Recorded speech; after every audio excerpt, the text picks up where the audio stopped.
Right. Welcome, everybody. Nobody's left in the attendees. No, call the advisory committee meeting to order at 7:33. Oops.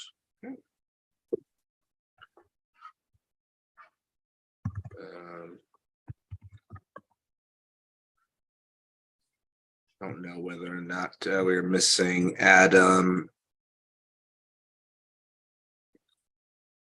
but we are good so far. I think he sometimes starts at 8, so we'll see whether he joins us. Just pull up the agenda real quick. There we go.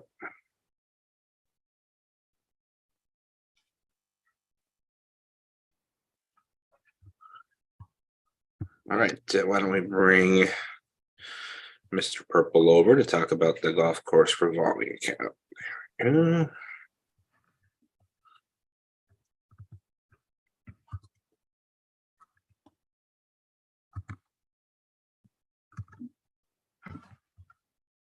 Hey there, Mark.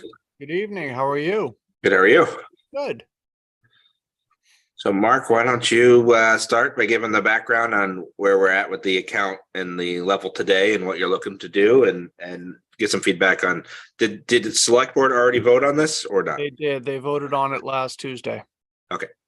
So the background is that when the town acquired the golf course, the town added a revolving fund for the golf course where any revenues generated from the course through the management contract would be placed into the revolving fund, with the caveat that the revolving fund, that any monies in the revolving fund for golf can only be put back into the course.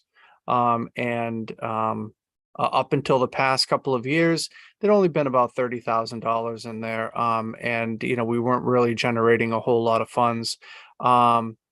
But over the past several years, that fund has grown. We now have just over $140,000 in it. And last year at town meeting, we did increase the spending limit to $75,000. So we cannot take out any more than $75,000 in any one year. The management company and the golf architect hired by the town with the golf committee and the select board have agreed to make some improvements to the 6th and 7th holes, which are the ones that really impact Ladasquama, and trying to move the tee boxes and do some work, add some more screening in to try to keep the balls on the course. Despite, your golfing abilities, there's going to be wayward shots, but I think that, these improvements for the golf architect, from his point of view, are going to make some improvements. We did put it out to bid. We were looking to try to get something done fairly quickly. And we had a low bid of just over, I think it was around $85,000. There was also $6,000 we have to pay the architect to create the plans and then to shepherd the process for the contractor. Obviously, in excess of the $75,000 cap that we have. The board chose to reject the bids because the timeline kind of got in the way of winter. So we have or are going to be imminently reissuing the bid, hopefully to get a bigger group of bidders and have that work done in the spring. But we obviously would look to award a contract probably sometime in late January, early February, to get the contractor engaged so that they can begin as soon as weather allows.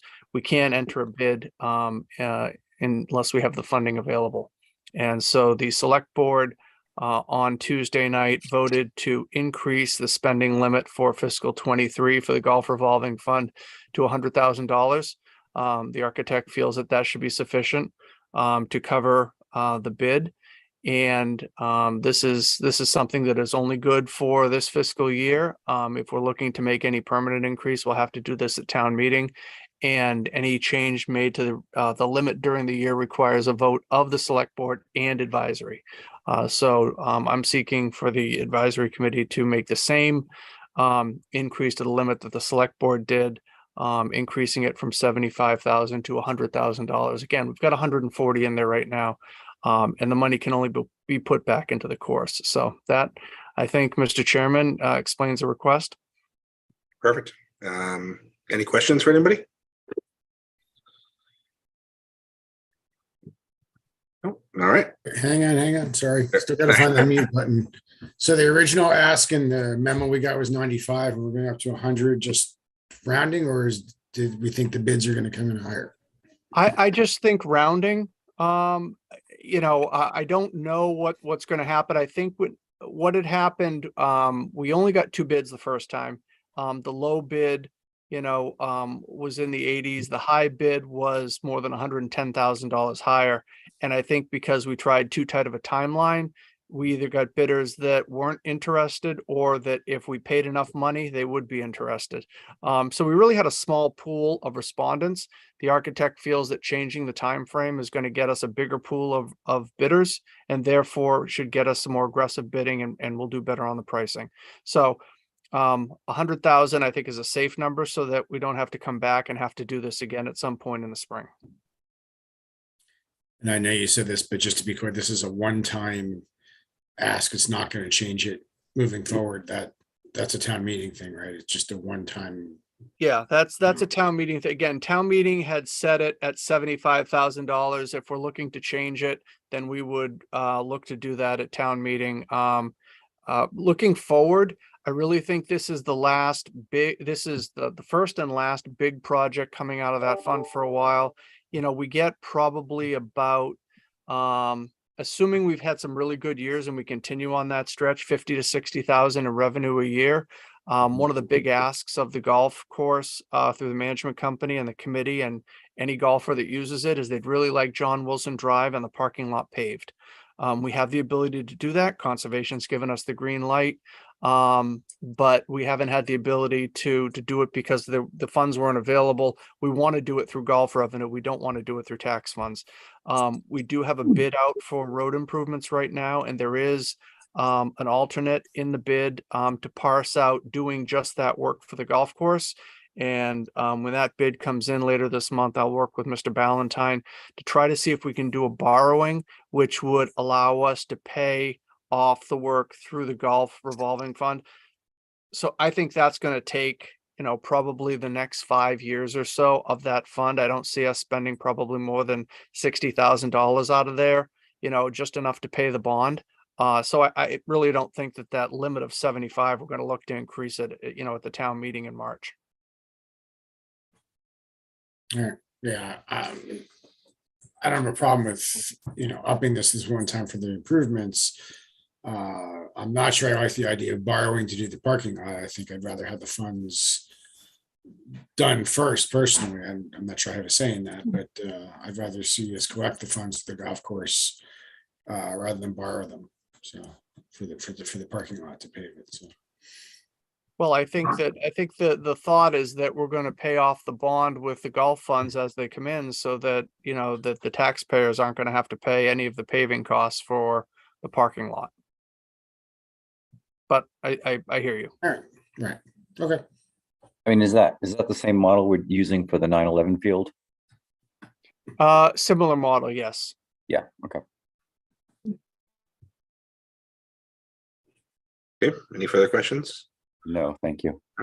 Do we have a motion to approve the increase of the golf course revolving fund from $75,000 to $100,000? So moved. Second. I'll second. Mark, that motion works for you? That works for me. Okay. Any discussion? Seeing none, roll call vote. Tim? Aye. Marcy? Aye. Howard? Aye. Andrew is an aye. Thank you, Mark. All right, thank you. I'm going to go have dinner. You enjoy the rest of your meeting. Thank you. All right, have a good night. You too. Adam is here, and then John, I'm gonna promote you as well.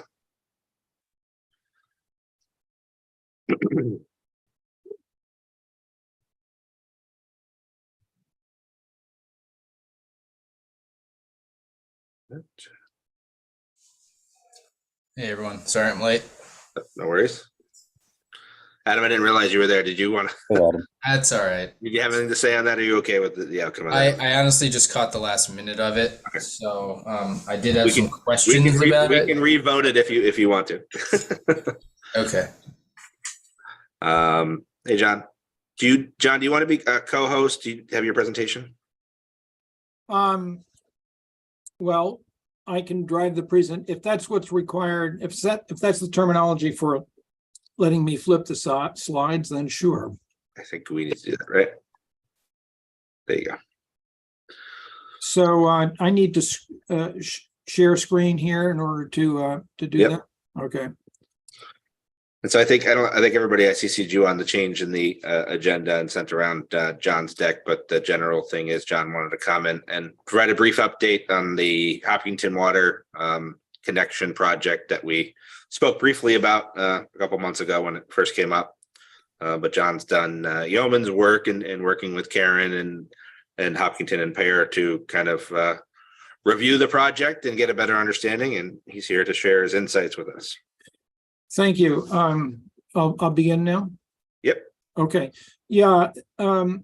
So it's too soon to make much of a forecast of how this will come out, but it seemed possible that the selectmen may have a select board may have a warrant article before the annual town meeting that would be a surrogate for approval of this project. The project itself as a contract between the towns can be signed by the Board of Selectmen, but there's an appropriation, which I'll get into here later, that they plan to regard as necessary to proceed with this, and plan to draft the contract so that it's worded that way. And that would mean that town meeting would need to approve the appropriation in order, and they would go forward with the arrangement with Hopkinton only on the condition of town meeting so voting.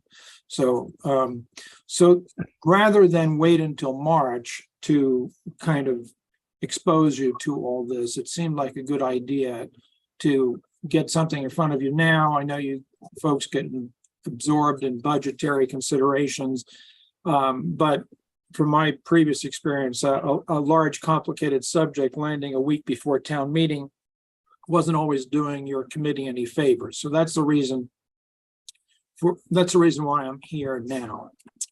Okay, so this, some of you may be familiar with this.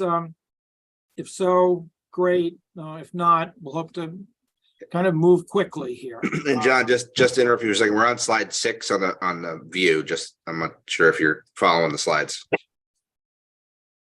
You're on, I'm showing slide 2 here on my screen. You're seeing slide 6? Does everybody else see that? We're seeing your Yeah. preview screen. I think you have your screens flipped. so- Oh, okay. I know what's happened here. Yeah, it doesn't show full screen sometimes. Right. Okay. So let me see now. Yeah, So, now we see one. Yeah. yeah, Okay, okay, that's fine. We'll just do it this way. It works a little better. that's Okay. perfect. Yep. Thank you for alerting me to that. All right. So here's a walkthrough. Hopkinton has found that they have major well contamination, and many of the residents of Hopkinton are on a bottled water only order. And this situation, of course, is unacceptable. On the other side, the MWRA has huge excess water capacity and has had it for quite some time. It's roughly, the excess capacity is roughly 20 times Hopkinton's total usage, projected usage, and current usage. So MWRA has been seeking more customers for long-term usage to become MWRA communities. There's not an expectation that global warming in Massachusetts will adversely affect rainfall. In fact, the extra heat in the atmosphere has been causing more rainfall, even though you have heard about drought being worsening in naturally dry areas, which is the case due to global warming. In naturally moderate rainfall or high rainfall areas, rainfall is increasing. So the whole picture is that MWRA has lots of water and would like to sell it. In June, Hopkinton asked to connect to MWRA via Southborough's piping system. And this would be to supply all of Hopkinton's water, which is more water than we ourselves use now. in order for us to do that, it would require larger pumps at the aqueduct tap point on the north side of Southborough. A few places where larger pipes in Southborough would be necessary. And it would also require replacing the Oak Hill tank with a larger one, larger tank. This is all according to the current draft engineering design. There's a lot of other work that's required in Hopkinton, but that's not going to be our concern tonight or probably at any point. Okay, Hopkinton in June requested that Southborough pay for half of the Oak Hill tank work, roughly $2.5 million for us, and if it's a $4 to $5 million project. The engineering report that preceded that said that Southborough would need the extra storage capacity anyway. And in addition, the changes would produce a more robust, maintainable system on the Southborough side. Since then, basically, our analysis that began in July basically shows that Southborough system does not need expansion, principally because we've had declining water usage in town since 2004, primarily because of price increases, it seems. I mean, as best we can tell, it appears to be price sensitivity. So water usage in Southborough has been going down in absolute terms. At the same time, population has been going up, and the result has been a sharply declining per capita water usage in Southborough over the last 18 years. So the result of that is that the engineering forecasts that were undertaken in 2007, 2008, and 2016 have been very high, much higher than reality, about twice as high as reality. The outcome is that although more storage is useful, it's not necessary. The system is capable of supplying water in the present way throughout the town without more storage capacity, even though more storage capacity would be a good thing. On the other hand, the other changes that are proposed to accommodate Hopkinton would make our system better in other ways, principally in maintainability. And we'll get into that a little bit in a minute. However, because we have no pressing demand-driven need, because demand has been going down, it was concluded that we wouldn't do any of this work now, naturally, on our own. Because usage is going down, we might make some other improvements to the system, but we wouldn't go around doing any of this large-scale expensive work right now, because we just we've seen decreases in demand, not increases. So the other thing that we've done since June, since Hopkinton made this request, is we've worked very hard to try to carefully define what all our costs would be, so that we could, if we were to do something with Hopkinton, we would know how to come out whole by charging them whatever additional costs we had associated with selling all this water to them. As a result of this process thus far, the Southborough Select Board is about to make a reply to Hopkinton, the first formal such reply since the June request. And that the form of that reply to Hopkinton is, okay, we'll do this deal, but only if Hopkinton covers 100% of the costs, both the upfront costs and the ongoing costs. Basically, because as I explained, we wouldn't see ourselves doing this work otherwise. Even though we should come out better as a result, we still wouldn't be doing it. And it's very, very hard to ask us to pay for this stuff if we wouldn't be doing the work otherwise, or anytime soon. We wouldn't be doing it in the next 5 years. Why would we come out better as a result, John? How do we come out better? Yeah. Yeah, the way we come out better is a little complicated, but I'll explain it. Basically, right now we have a two-level system. What that means is that we have, or two zones. We have a zone of the town in which the water level is higher than the other level by 23 feet in the tanks when they're full. They're in the Tower Road tank is the only tank in its zone. As a result of that, maintaining of different water levels in the tanks, the Tower Road tank cannot be easily shut down for maintenance because the other tanks naturally have a water level that's too high to feed in that direction. And so maintenance, so therefore we have one zone, the Tower Road side, which has no redundancy in the water storage. It has a single tank and that's it. And so therefore taking that tank down for maintenance, which is required on a major basis about every 25 years, is very difficult. It's not impossible, but it is very difficult. And in addition, one doesn't want to have a system, a water system, in which any resources are completely uncovered by redundancy, if there was to be a failure of the tank or something like that. After these changes, we will modify the system so that all the tanks are at the same level. The Oak Hill tank will be higher and be able to be at the same level as all the other tanks. And so we'll have a single zone system with at least duplicate redundancy, if not a third. If we keep the third tank, we'd have 3 tanks. And that redundancy helps in the maintenance, the regular maintenance of the system, as well as in disaster prevention by having this redundant capacity. So that's an improvement. Everyone agrees that that's an improvement, but the view is that, yeah, it's a nice thing. It's an improvement. It will make it more maintainable and just better design. But given that it worked with 20% more pumping than we're doing right now in 2004, we just wouldn't undertake the work on our own right now. We might need to do it at some point in the future, but it's not something we do right now. So does that answer your question? It does. Thank you. Okay. So Southborough, to return to this slide, I was saying that Southborough is meeting with Hopkinton tomorrow, basically saying, okay, look, we'll contemplate going forward with this request, but you've got to pay for this because we're not, we just wouldn't do this work otherwise. And given the whole picture, we just wouldn't do it. In addition, it's unfortunate, but there's a fair amount of disruption to various residents around. The one that will affect the most people is digging road opening at the Southville Route 85 intersection area. And another road opening, this is to install new pipes.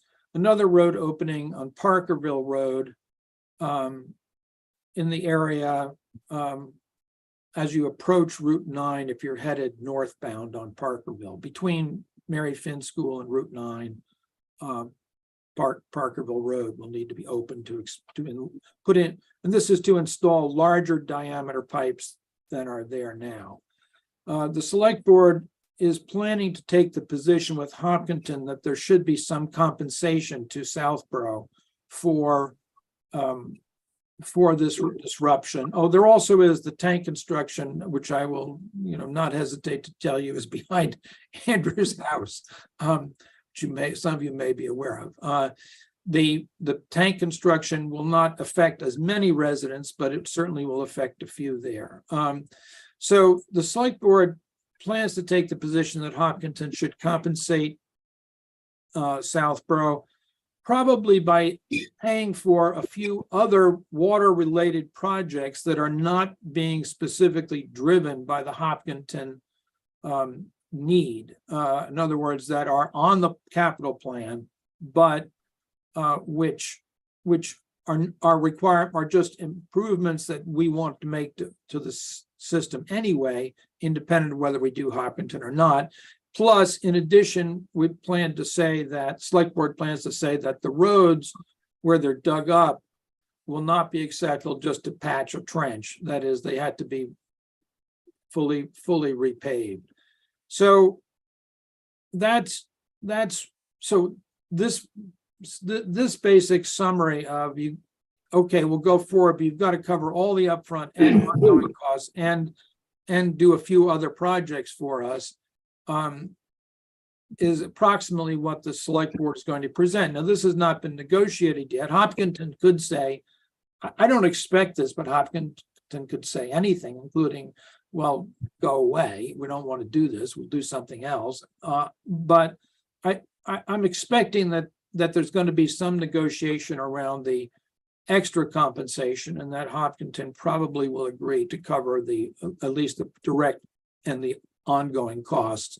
The second point, compensation for disruption. Yeah, I don't know what their point of view on that will be. That's a relatively recent addition to the negotiating position asked for by the select board.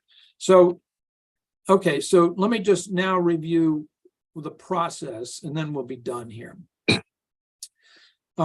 Here's how the process is envisioned right now. First, see if there's agreement on the main concepts following tomorrow's meeting with Hopkinton. I mean, if Hopkinton says, no, thanks, we'll do something else, fine. If they say, yes, conceptually, we agree, let's see if we can work out the details of all this, then we'll begin to try to get language in place that would be eventually captured in an intermunicipal agreement.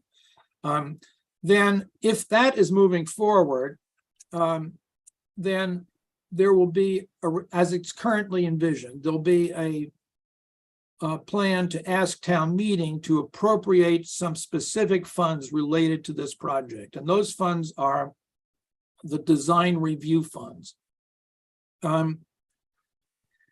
These, I see I've misspelled reimbursed, but these would be reimbursed by Hopkinton in any case, but that money would flow into free cash, and it would require an appropriation from town meeting to spend it, or spend it in advance of its coming into free cash. And this would be a requirement for a vote by town meeting if the design review, which Southborough wants to be done by an independent engineering firm, separate from the one that's doing the main work, the main design work. If that design review was not an obligation of Southborough to Hopkinton, but was stated as our option, which we plan to exercise, which Hopkinton will reimburse us for, then if it's our option under the contract, it would need to be appropriated by town meeting in order for us to spend the money. The money is for that is going to be capped at around $120,000. Might cost a little less. But that vote would then be a surrogate for town meeting approval. And the select board plans to say to town meeting, if you approve this, and assuming we're getting the details that, the rest of the prior steps are moving along, that they would proceed to work out the final language and sign the intermunicipal agreement. Now, as I've said, they do have the authority to do that without the town meeting vote, but they're currently taking the position that they don't want to, they will not do that without a signal of approval from town meeting, and the signal means is this appropriation. Now, lastly, I'll say that, well, not quite lastly, but that this is a brief summary of a complicated topic that has a lot of other work that's available. And if one of you or more than one of you want to dig into it, there's a lot of stuff. I worked out draft how we can charge them on an ongoing basis. That is draft invoices, a variety of things that to demonstrate to ourselves that we think, capture all the costs of doing this and charge Hopkinton for those costs. So there's a lot more detail. There's also all the analysis of the trends and usage. But Andrew asked, and I thought it was reasonable to try to keep this pretty short for you.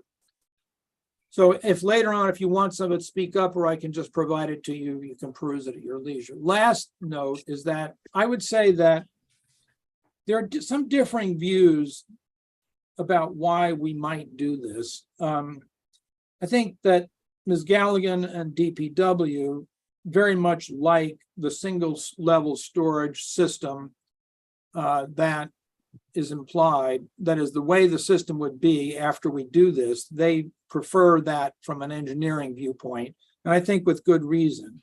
Although I think that because the system is known to work adequately at much higher demand levels than we currently experience, I think the select board and my own view is that a significant reason to do this is because we have a neighbor who can't drink their water, and it's feels inappropriate to just turn our back on that situation. So we come out ahead, but the system works now. We come out ahead. The people who are responsible for the engineering like the new design, but maybe being a good neighbor is a major motivation. However, I would also say that I think it would be wise to recognize that the state of Massachusetts is not going to leave Hopkinton with non-potable water. It's just not something that's done in this country. We're not going to have a Flint, Michigan in Massachusetts. So if we were to just say no, okay, no, go away, Hopkinton. If we said that, probably some solution is going to be found, and it might entail Southborough's pipes and Southborough land. The state can do whatever it wants. There are all kinds of ways in which a state could say, okay, we're going to fix the Hopkinton problem. And it might be better, in my view, it would be better for us to figure out how to cooperate and get something out of this in a positive way, than just say no and see what happens at the state level with this big problem that exists next door to us. So that's the end of my presentation for tonight. Take questions if you have them. I also, as I said, I have a lot more. If anybody who wants a lot more stuff, I'm happy to provide it. Hey, John, this is Tim. I have another question, if that's okay. Sure. Do you have a sense of Hopkinton's future need, and to what degree these new pipes are going to meet that future need? Yes, good question. So there are two answers to that. The first part is that the engineering design is to provide a capacity that's about 50% more than Hopkinton's current peak demand level. So there's headroom in the design. However, we have drafted on our side, we have drafted preliminary letter of intent terms. Okay, so all these details that I said, if they say yes, we go forward and work. In those details is an important condition, which is that's all we're signing up for. Okay. It turns out it's 4.5 million gallons a day, or is the number. The contract, as we're an important term of the contract, as we're proposing, would be proposing it to them, is we're going to supply you up to 4.5 million gallons. We're going to the system's designed to that. We're going to test it at that level, part of acceptance testing by Southborough. And if you ever want any more water than that, it's just a new deal. We may not agree to it. We may never be able to do it. No promises for any numbers beyond what the system is tested for at acceptance.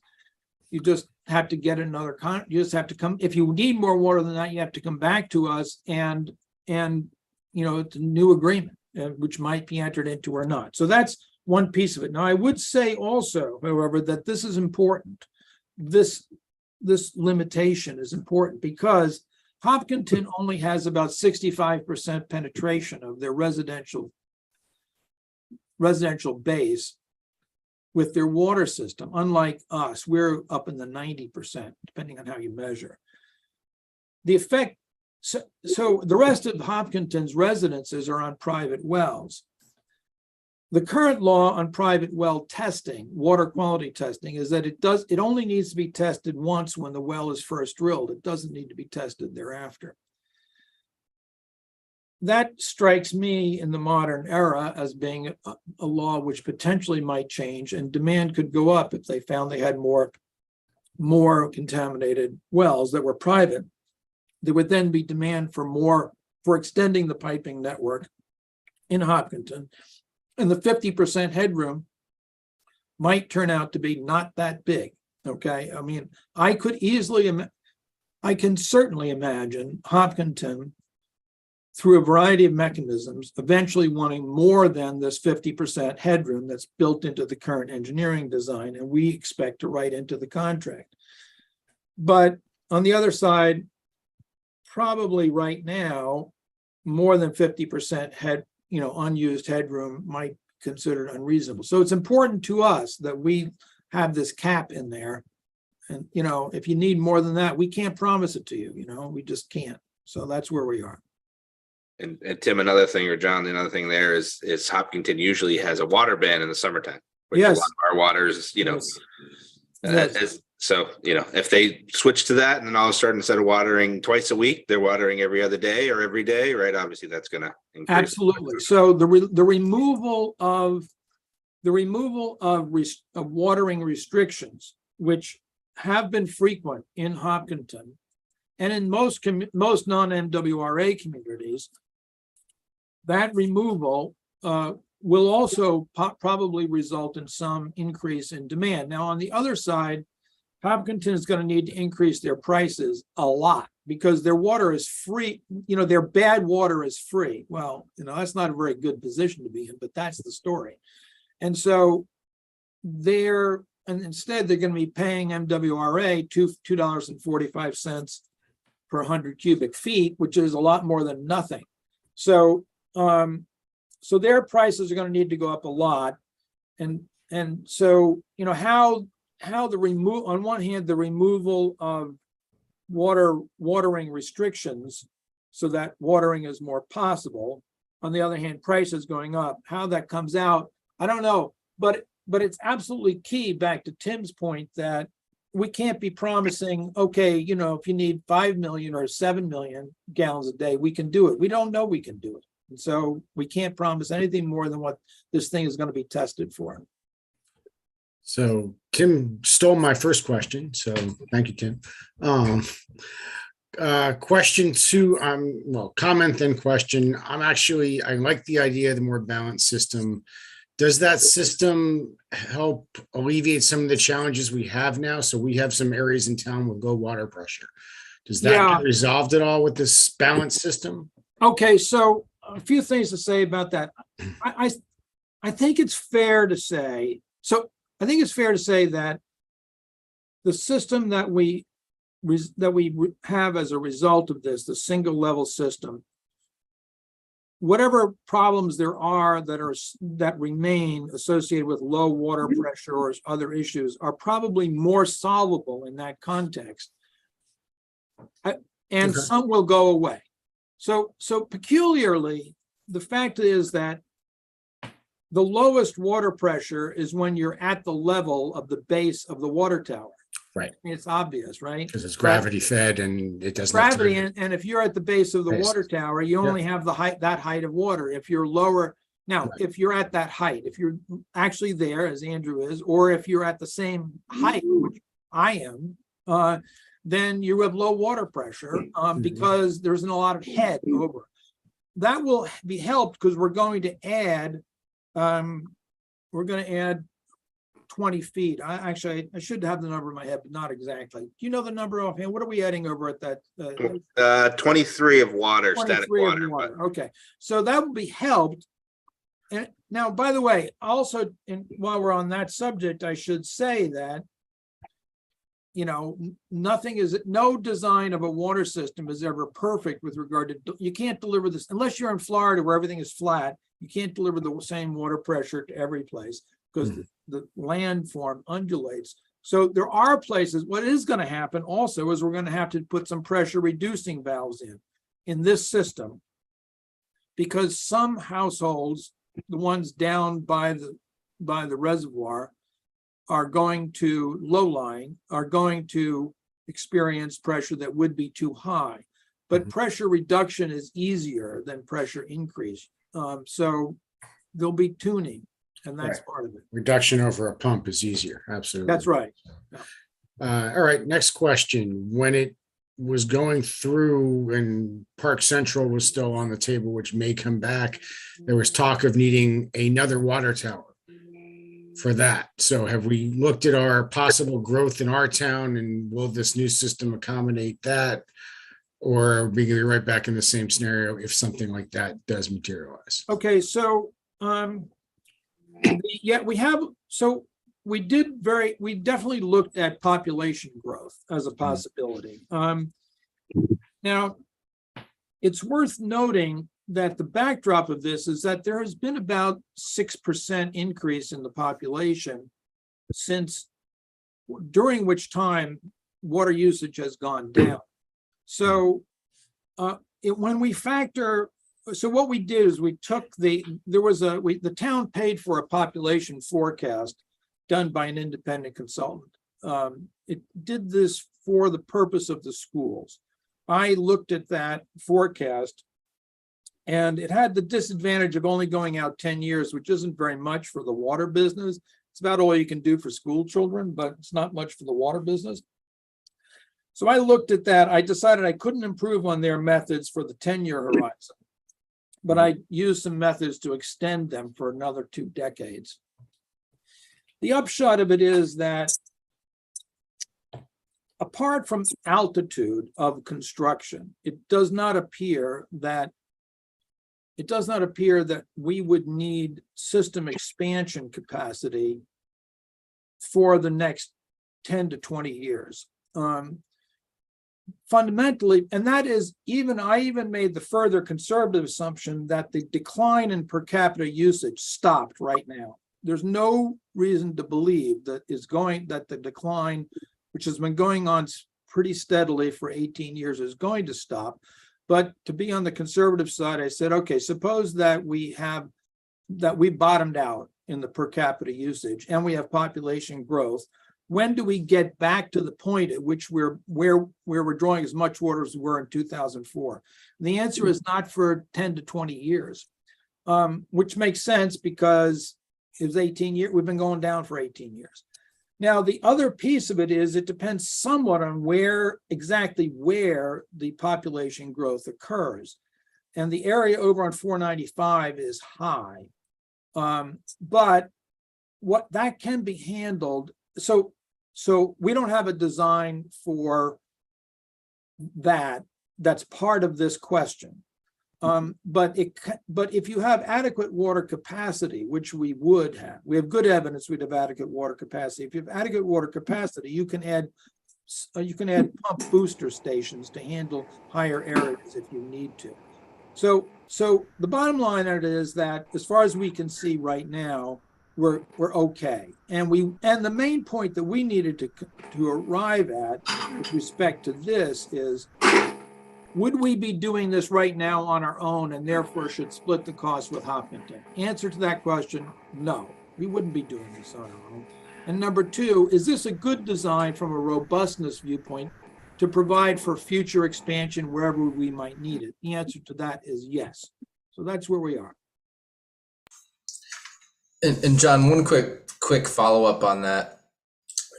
We wouldn't be doing this right now. It sounds like we don't need to. Earlier in the presentation, you had said, maybe in 5 years, something like this would be more desirable for us, even though we don't need it from a capacity standpoint. Is that true that in 5 years? Let me clarify that a little bit. Okay.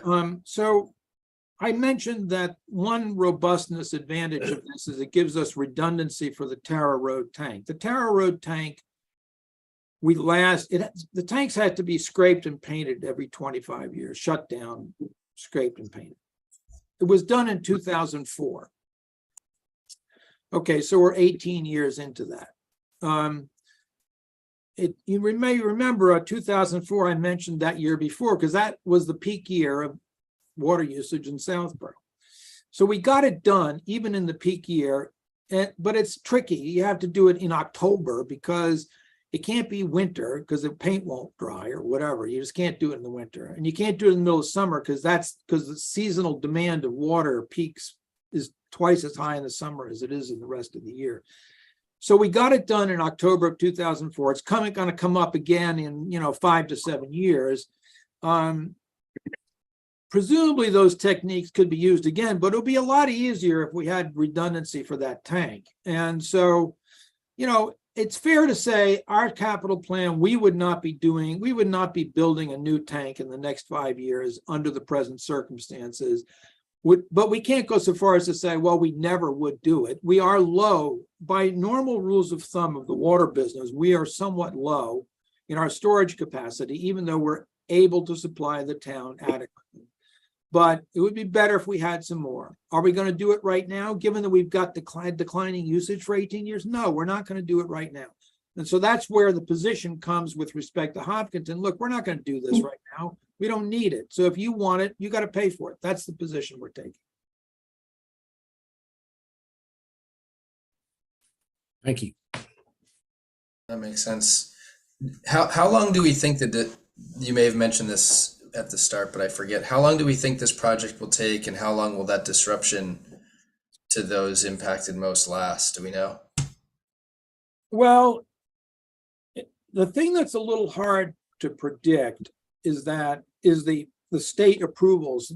It turns out that in order to do this work, you have to get through an MWRA application process. Now, MWRA wants this. They just waived their membership fees, which Hopkinton had budgeted $12 million to join MWRA, and MWRA just said, okay, you don't need to pay that. Not to Hopkinton, they said that to all of Massachusetts communities. So presumably MWRA isn't going to stall, but the state doesn't move overnight either. The other thing they need to get is DEP approval, which may seem surprising, but that's the way it works. In order to move more water, in order to move the water, you got to get approval from DEP. That takes a little while. So it's going to take some while to get permissions. The opening of the streets themselves won't take that long. I mean, they'll be open, the work will get done, they'll get closed up and repaved. It shouldn't take that long, but it's inevitably disruptive. I mean, Newton Street, I don't know, probably, I don't know if any of you, if you went down Newton Street this summer, it was kind of ugly for a while. They were putting in a new water main down Newton Street. And it takes a little while, some work, it's a few months of work to dig up the street, put in the pipes and close it up again. And so that would happen on Parkerville and Southville Road 85 intersection area. And it'll disrupt traffic a bit, at least for a while, for probably a month or so. I don't know. Karen would be able to estimate better how long exactly. How long it takes to do the tank to demolish the existing standpipe, it's called, on Oak Hill Road and replace that. I haven't asked the question. How long that construction would take, I don't know. But it's going to be displaced out in time. I wouldn't be surprised if it's 5 years before Hopkinton turns on this water. I mean, it might be 3 to 5, but it's not going to be shorter than 3 years. And John, do they build the new tank first and then dismantle the old one, or do they have to take the old one out first? I think it has to come out first, but I don't know. I'm just guessing because I think they need the space, but I just don't know. And does that disrupt our water system I now? think they know how to do that. I think they know how to do it, but I wouldn't want to get up before a town meeting personally and say, oh, there's not going to be any disruption or any problems. If we were doing this on our own, just to satisfy ourselves, there would be some disruption and some changes, and somebody's going to say, hey, my water pressure is too high. Okay, I got to get down there and put in where the water department's going to come down and put in a pressure reducing valve for you. We can't say to people, you'll never notice. Everybody in town, no one in town will ever notice. This is going to be a piece of cake. Wrong thing to say. It's just not realistic. It's not realistic. And Howard, they did paint that tank in 2010, I think, or 11. So it's been taken offline relatively recently. Okay. I just don't know enough about the system. I know we have 2 tanks, and we have 3 tanks, but 2 of them are in one zone and one's in the other. Yeah. So because there's 2 in the low zone, I think it's considered that they're okay because they have a redundant one. It's the high zone with Terra Road that's the issue. Right. That's exactly right. Okay. Look, I'm a for. I have no problem getting Hopkinton water. I think they created their own problem, but I have no problem helping them solve it. It's a good thing to do. Just, I agree, we shouldn't pay for it. John, I think I can't remember the needing to replace the interconnection with Ashland. That wasn't in this scenario. That was a different one, correct? The interconnection with Ashland should there should be no engineering construction work necessary on that at all. Okay. What is it you're thinking of? I think it was one, I couldn't remember which scenario it was in Parr's report, but there was one that I think they had to do some work on the interconnection with Ashland, but I don't think in option 4 with the single Well- zone needed it. Well, I don't know. I will tell you that. So the Ashland thing is very different from this. For everyone's information here, the Ashland connection is very different. It only gets used under extraordinary circumstances of low water level, low water tables in the region where they're drawing their water. And so it was going to get used this August because of drought this summer. And they went to turn it on for the first time, the newly constructed connection to Ashland. They went to turn it on for the first time and it didn't work. And then while they had a week or two to try to fix it, so it would work, we got a lot of rain those 2 weeks, the water table went up, and by the terms of the DEP permission to use that connection, they couldn't use it. They couldn't turn it on. So now maybe that's what you're referring to, Andrew. They did need to do work on that this August and September. The problem that they had was because of the treatment chemicals that Ashland uses versus the chemicals that are in the MWRA water. They're incompatible with one another, and they have a system that removes or that makes it so those two can be used. And that wasn't working, so they couldn't turn it on. And then because of rainfall, which was good news, they lost the ability to turn it on. So it's never been turned on. The current system, which was installed over the last 5 years to connect to Ashland, has never been turned on. And Ashland hasn't drawn any water from us under any system since about 2012, about 10 years. Okay. Any other questions? I just have a couple. Oh, go ahead, Marcy. It's okay. Go ahead and finish No, up. no, It's I've okay. already asked some. You Okay, go. okay. I had one question, Mr. Butler. Thank you so much. I watched all your presentations, I think, so far, and one of the ones where you talked about a similar situation. I think it was the town of Lexington with Yes. another community. Bedford. Okay.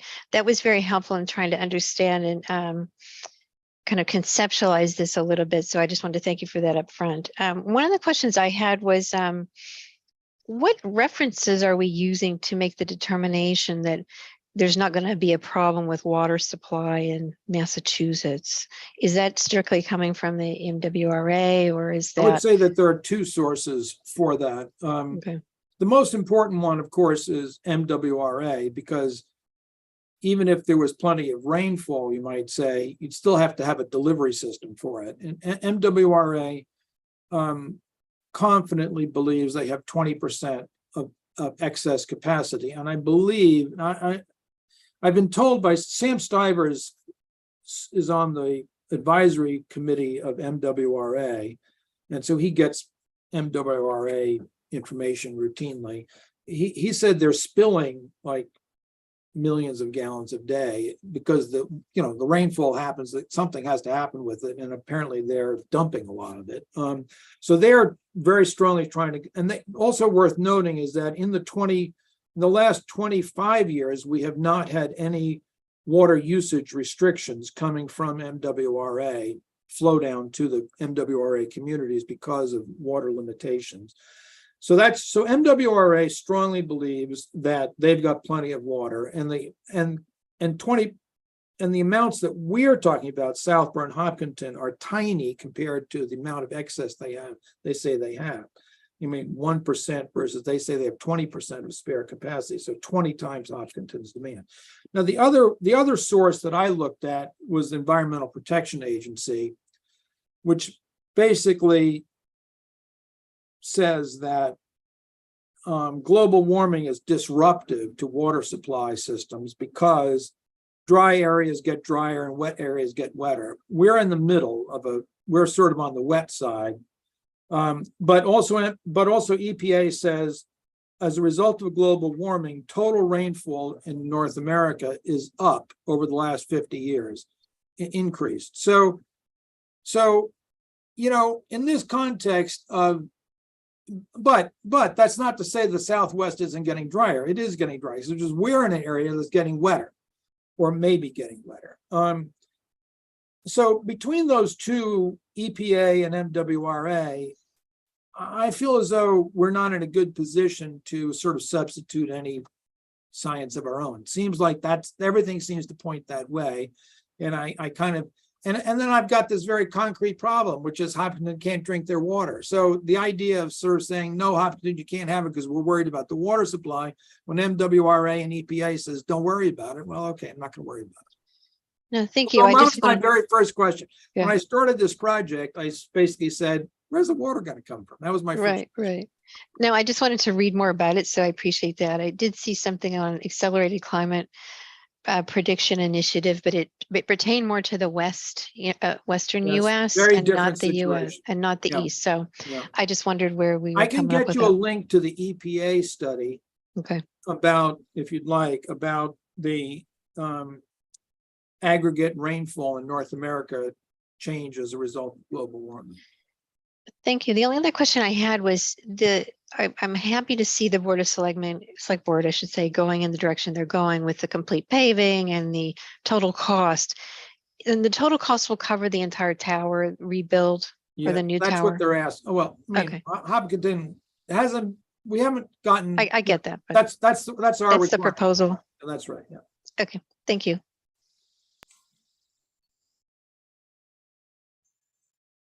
I have two questions.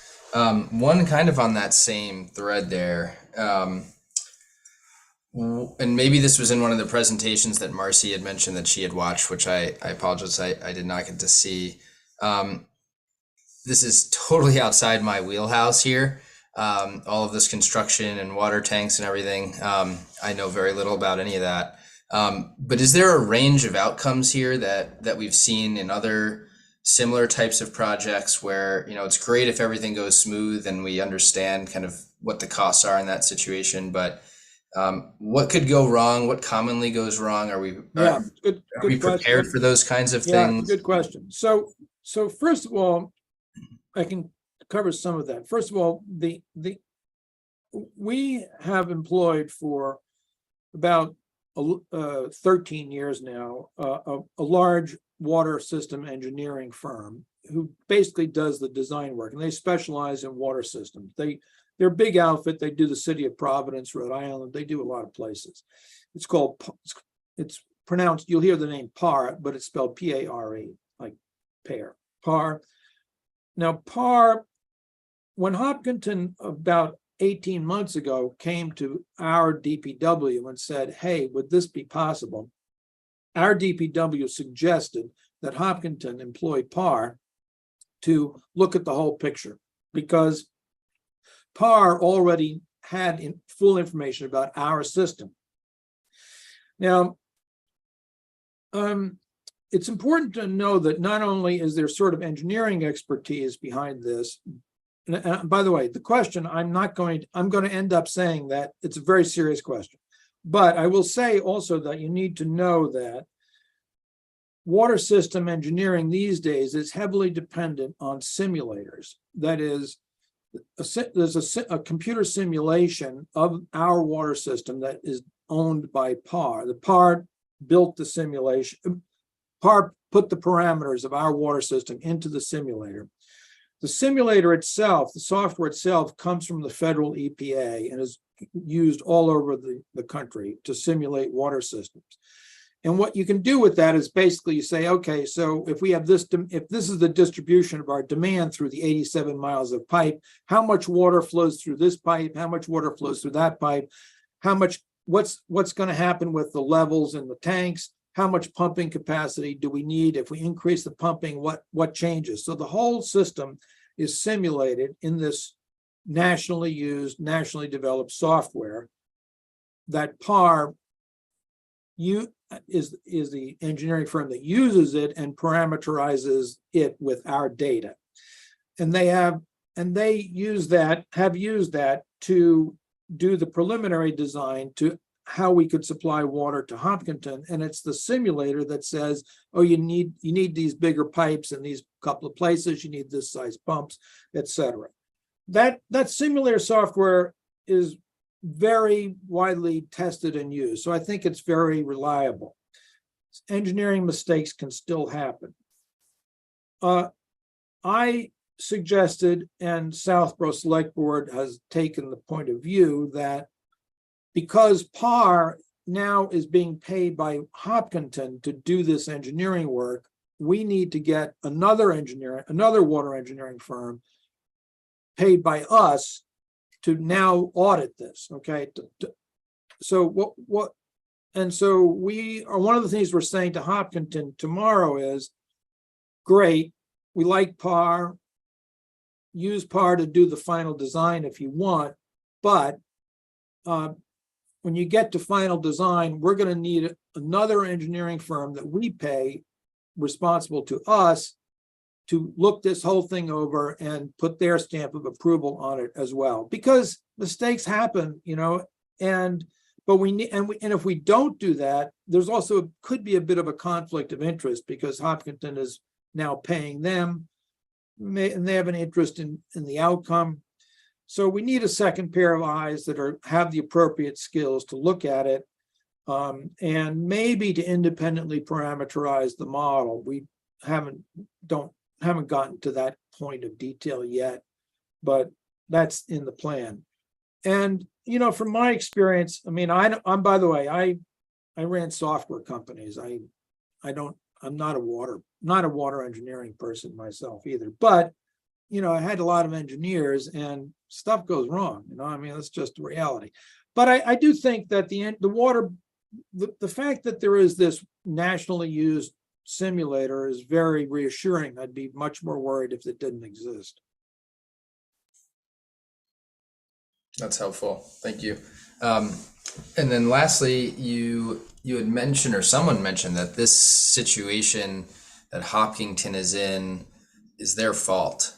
I didn't say that. Oh, no. Rose said that. Okay. So maybe if just a point of clarification, then, you know, I'm all for, I completely agree, you know, they should have clean water. We should help them. But I also don't want to enable them if there's something that they're doing that they shouldn't be doing, or if there's something we shouldn't be doing that we should be learning from what they did. I can say a few more words about that. I didn't mean to. So the water, the big problem they have is contamination with what's called a forever chemical, PFA. PFAs. Now, PFAs have.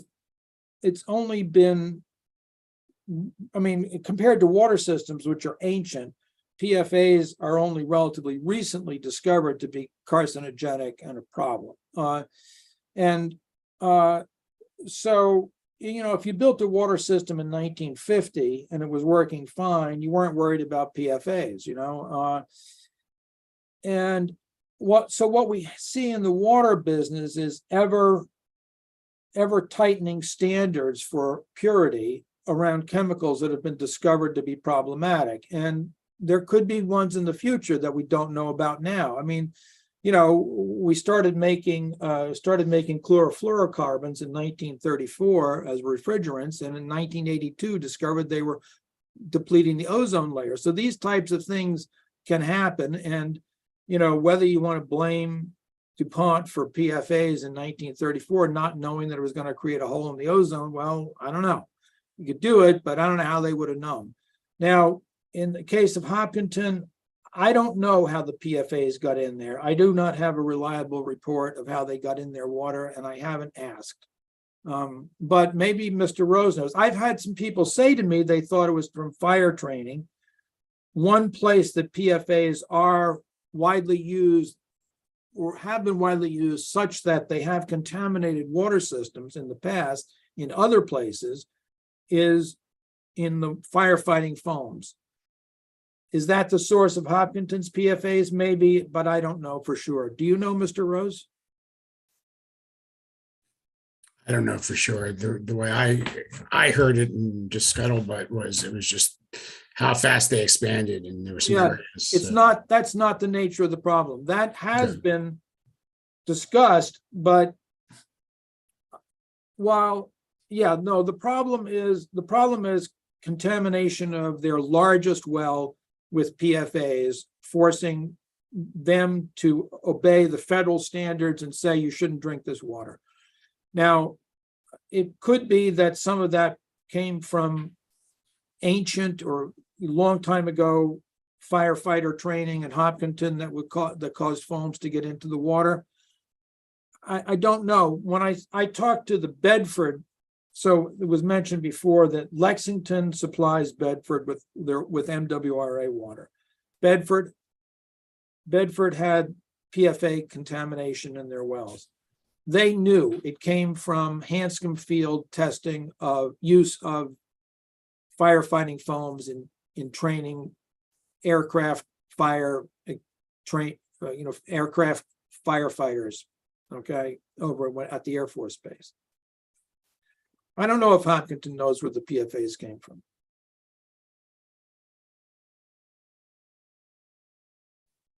Not sure it matters understanding what the problem is now. That's exactly right. That's why I haven't asked, it's like, I mean, the old expression there, but for the grace of God, go I.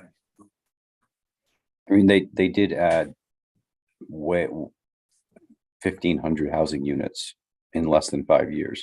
Yeah. Oh, yeah. But I don't think even some of those aren't even on their system. The problem is contamination of their well water with PFAs, not demand. I think they could meet their demand. That's part of what drove my question to you, John, was if that type of housing development continued in the future, what would that mean for us? There are 5 ways from Sunday that they could need more water than Yeah. we're promising to supply. And the answer, as far as we're concerned, is, design for what you think you need now, because we're not signing up to provide you with any more than that, and you better watch out, that's because we can't, we can't be put in the position of we don't know what it would mean to supply any more. If they need 7 million gallons a day down the road, we don't know whether we could ever do that. That's just the bottom line.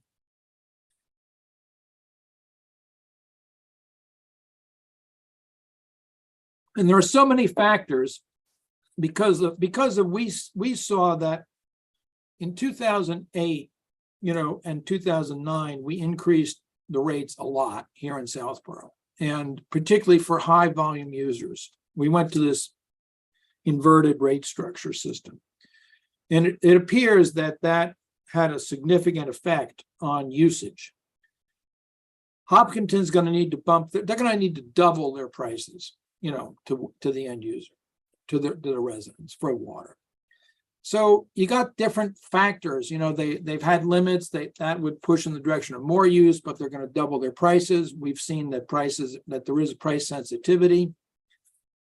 How that all comes out, we don't know. They've got 50% headroom built into this plan, and is that going to be enough? I don't know.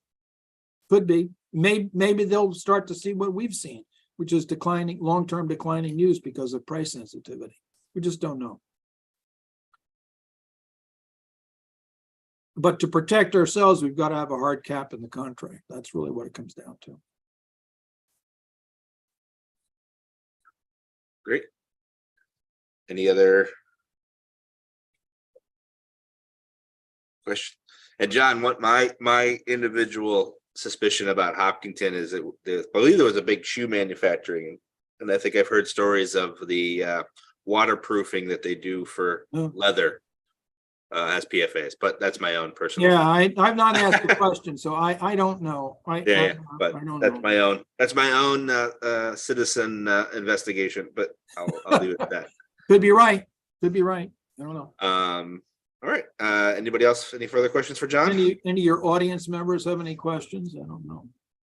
All see of Claire the there. 0 attendees. If anybody that's watching on YouTube wants to jump on Zoom and ask Oh, any I see Claire's there. Claire's our recording secretary. Oh, Claire's, I didn't know that. But Claire, if you have any questions, feel free to Hi, ask Claire. John. Good evening, all. John, very, very good presentation, always informative. And no, I wouldn't even know where to begin. That's the way I started this project. By the way, the Thank you. reason, if people wondered why am I doing this, the reason is that in 2008, when I was on advisory, and Claire was probably there then, I did a deep dive on the economics of running the water system.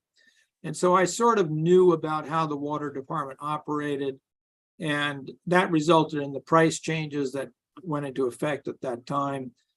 And so when this issue came up, I said, oh, this is a complicated problem. And I said, well, I know about how the department works. I'll volunteer to do some digging on it. So that's what happened. Excellent. Thank you. You've been a good mentor. So if Hopkinton says, okay, let's go forward on this basis, then we're going to try to work out details. And if that moves along, then we'll be back to, there'll be a warrant article back for your consideration late in your pre-town meetings time period. In the meantime, any questions? Ask me if you want any of the documentation. Also, what Marcy did, which is looking at the presentations, they're on YouTube. They were the 20th of September and the 21st of November were the two main presentations that I did, covering this material in 10 times more detail. And there's those presentations plus a whole slew of other documentations on the DPW website. So there's an entire folder of. Yeah, and in addition, the draft LOI material, which hasn't been used yet because we don't know if we're getting to first base or not, but that's also available. And if we get to first base and they say, yes, we want to go forward and get into the details, well, we can provide you with that in its current form as well. Perfect.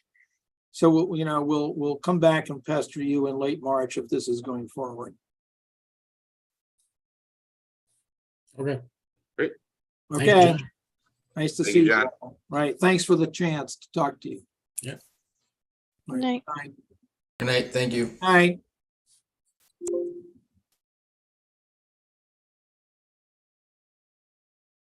How do I stop this thing? Am I off? You're still on. Hit leave in the bottom right corner. You wave your mouse, there should be something Oh, across. yeah, the bottom. leave. Goodbye. Goodbye. Bye, John. Thank you, John. All right. Let's tackle some minutes. Did anybody have any edits on the October 13 minutes? All right. I didn't either. How about the 11:15 minutes? That was the last sheet. Let me start with the How about the September? yeah, I know I skipped over one. Okay. All right. All right, Clay, what was the date on those ones?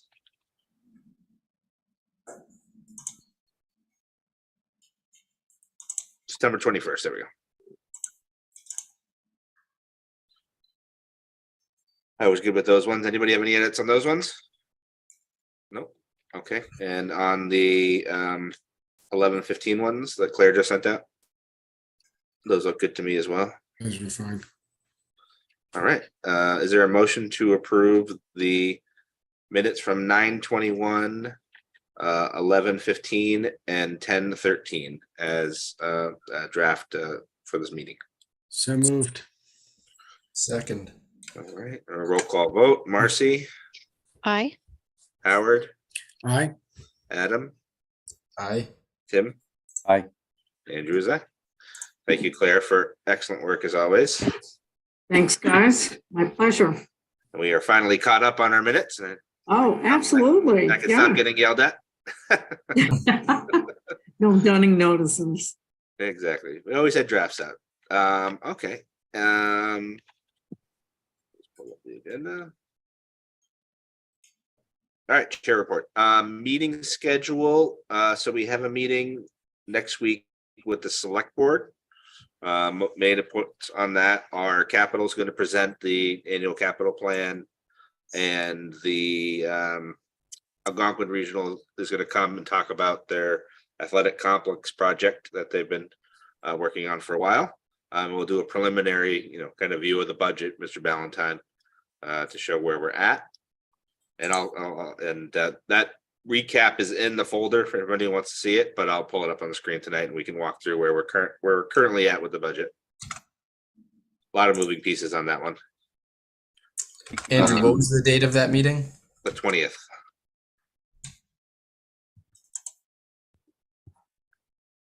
So I think it's a Tuesday.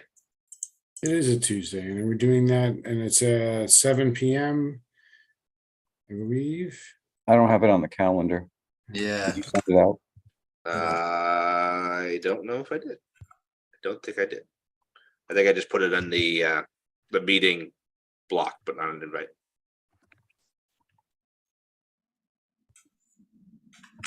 Okay. Yeah. What time does that start? I think it's at 7.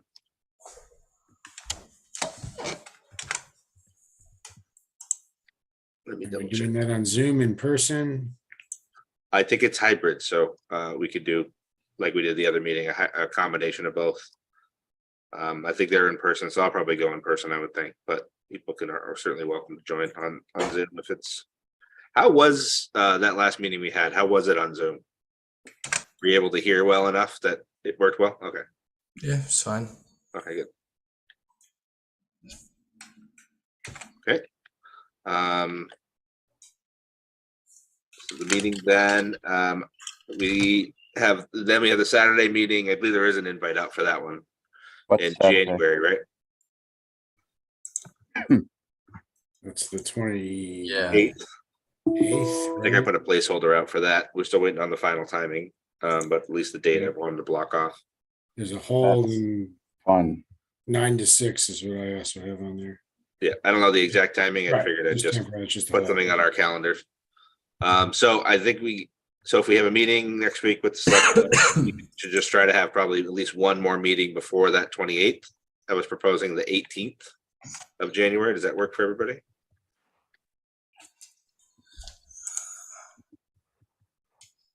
Say that again, I'm sorry. January 18th for an advisory meeting, 7th So Wednesday. Wednesday. I'm available. Yeah. I gotta check. I'll on go. these. All right, I'll send out an invite for that one just to block it off. So I think the basic, just there would be, between now and then, we'll try to make sure we get all of our meetings done, liaison meetings, edit the budget a little bit. Hopefully we'll have some school numbers by then. Tim, preliminary sounds like they're looking at like a 5%.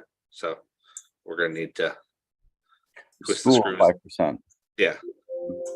More than it was the past few years. Yeah, so we might need to. That story's been going around a little bit more than the last few years. So this is going to be an interesting budget year. But yes, I think between now and the 18th, we'll just keep working through the liaison meetings. I was able to do a few of my liaisons on this week, and then Howard and I did some as well. So we covered off some of them. We'll schedule more in the next coming weeks as we work through them. But we'll review the ones that Howard and I did this week after we get through this section. So that's kind of the budget process and outlook. Talked about the future meetings, warrant placeholders. I haven't gotten the full warrant list yet, so we'll cover that off in a few other meetings, but the select board have been covering. Marcy, I'm trying to think of which ones they've been talking about lately, but there's maybe a land swap. There's this one for the water, the engineering study. What do you mean maybe, Andrew.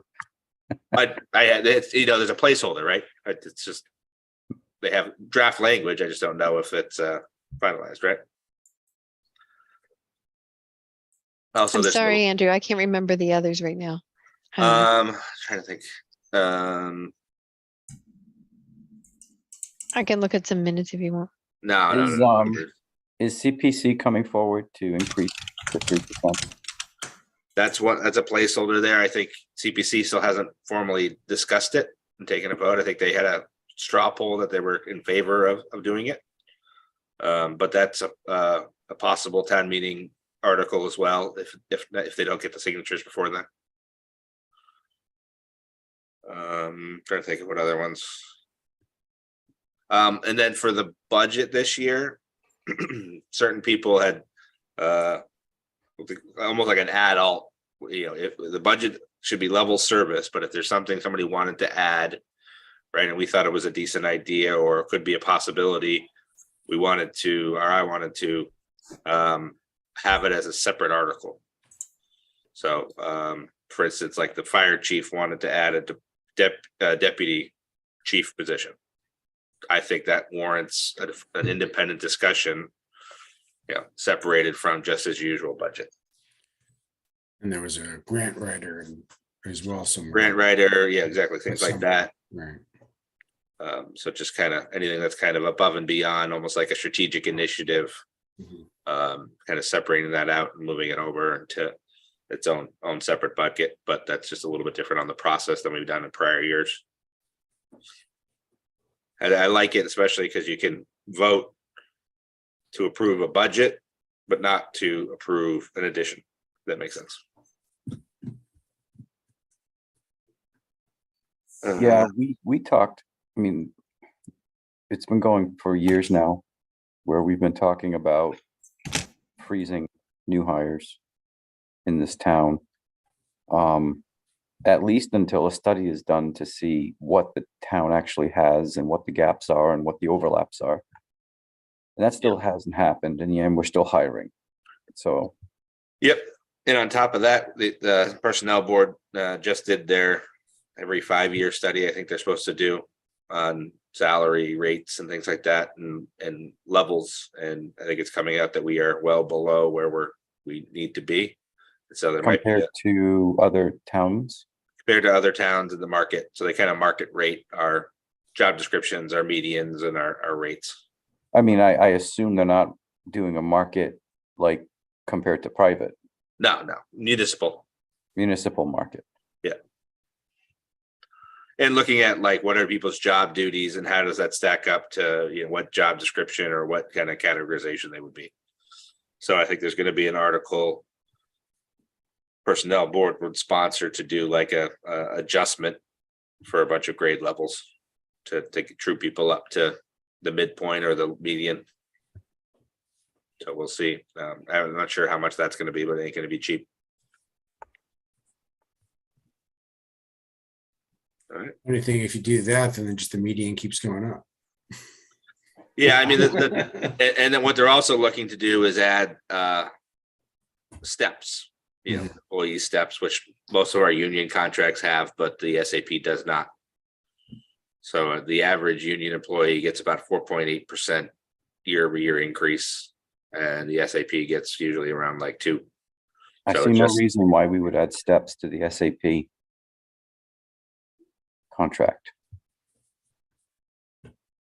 Right, don't you're talking, as opposed to lanes for experience, right? Steps are for advanced degrees and so forth, right? I think it's step is a year. For each year you go up a step, and then there's different So I've got it degrees get you backwards. different levels. So it's, I've got the steps and the lanes backwards. Yeah. Yeah, that's one of the mechanisms, the steps and lanes in the school budget. It's one of the mechanisms which has helped to drive that budget, like to be such a huge chunk overall, is you're building in guaranteed raises regardless of what's happening in the economy. Correct. And it's they're taking with 2 fists because it's the steps and the lanes. Correct. And it's, hard coding those raises into a union contract is a terrible idea. Yeah, they're in each one of our union contracts.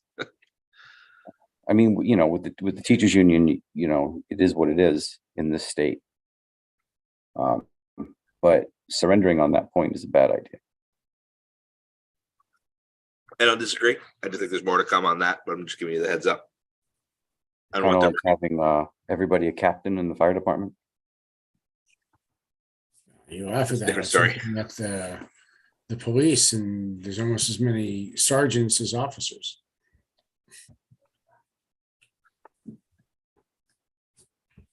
Andrew, does the personnel board basically serve as the closest equivalent we have to HR in the town?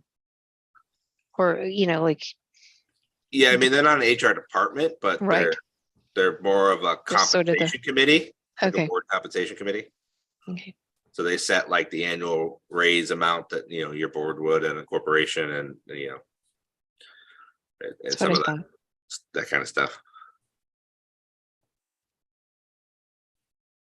Okay, so I thought we would walk through, Howard and I, and then myself when I get to the other budgets, kind of what budgets we saw so far. How does that work with you? And just kind of, read some of our notes and talk through those ones. Okay, where do you want to start? I think I'll start where we started. Assessor, let me share my screen.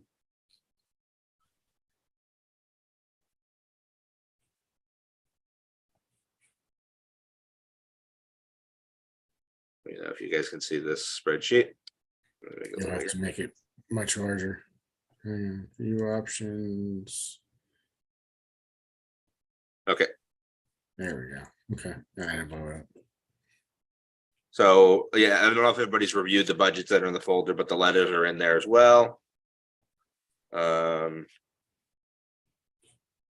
Most of it is year over year contracted rates on the salaries. Some of the softwares are going up just in pricing. This doesn't look level service, is it? It's got a couple small tweaks. I think we saw just a general bump over. Most of them were software systems all went up. And membership and dues in certain things all seem to have gone up. It's a general statement. And I think you'll see that theme as we go through all these different budget areas. So Is a 4% salary increase what we're So forecasting across the board this year? So this year's SAP is 4%. Yeah. And so I just so everybody knows, the 4%, and I spoke with Barry Rubenstein, and they're going to clarify this in their next personnel board. The 4% SAP increase is basically a 2% COLA increase and a 2% increase to help with that kind of the results of that salary study for like basically a true up increase because we're not doing steps. So it's not just COLA, it's COLA plus a little bit extra. The 2% COLA is pretty much on par with other municipalities and the union contracts. But on, as I said, the union contracts on average for this year are about 4.77%. So this is basically to true up the SAP a little bit to get their salaries more in line with the market. So you'll see a lot of 4% in salary line item for the SAP increase. I believe in here, when we look at the salary worksheet, Paul is contractual, so his increase is a little bit different. which is why it's not a full 4, right? So Yeah. But pretty, no adding of resources, just. and the management consulting fee that you're seeing there that's going up is a increased, they're bringing on an extra person to catch up on the budget inspections of homes to evaluate. So they had backed off on that, and they have to do they're required to do so many a year. So there's a small increase to get them caught up on the number of inspections they're doing. Sure. And again, if you haven't already, take a look at the letters that are in the folder, in the individual budgets. We'll review them here. Anyone that people have, a real concern about, there's certain budgets where we're adding staff that I think we can certainly have them come in when we have the joint meeting with the select board, because they'll probably have the same questions. We can just kind of figure out which department heads we want to really review closely and make a little pushback. All right. Next, we had audit, which has a big increase. The main one you'll see is there's the every other year audit that we have to do, which is the OPEB audit. On top of that, there's 2 single audits. I don't know if anybody remembers, we had to pay, I think it was $4,000 or $4,500 this year for a single audit. That's related to, because we took enough more federal funding than the limit threshold, we have to do a single audit to satisfy our CARES and FEMA money. So next year we have to do 2 of them. This year it was paid out of ARPA.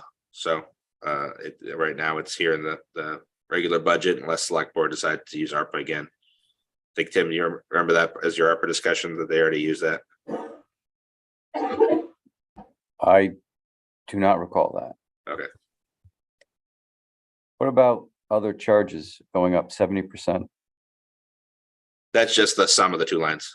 Oh, got it. Thank you. Yeah. So it's mainly that semi-annual audit and the 2 single audits we have to do because we took too much federal money. Which is a blessing and a curse. We got the money, but now we have to do the audits. So this is one that, would probably get held at town meeting just because of the increase. But as far as I looked into it, Howard, I don't know your thoughts, but they had good explanations and it doesn't really seem like there's much we could do about it. You're on mute. Yeah, sorry, my son was walking in. No Yeah, worries. I don't think we had much of a choice. The good news, like you said, we got the money. The bad news is we have to do the audit, so. All right, next one is town accountant. Again, 4% salary increase, nothing crazy there.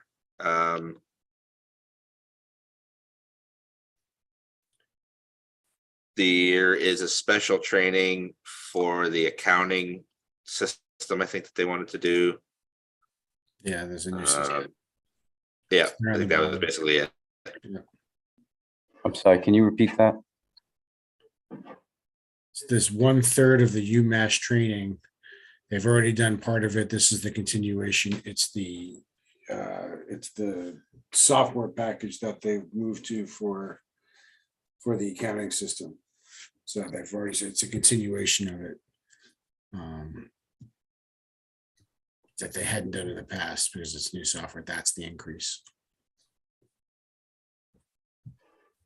I think it was, I can't remember which one it was. I think it was the, Are you telling me that when they bought the software, it didn't come with training? no, it's this I think it's this UMass training, right? That was the new Yeah, one. that's the one. It's like, it's a training on a government software. It's like the state, the state online software that they have to use to submit all the accounting stuff. This is like an update that they go to understand the new functionalities and features and things like that. Hmm. But I don't think they did it the last couple years or something. But they have done these other trainings.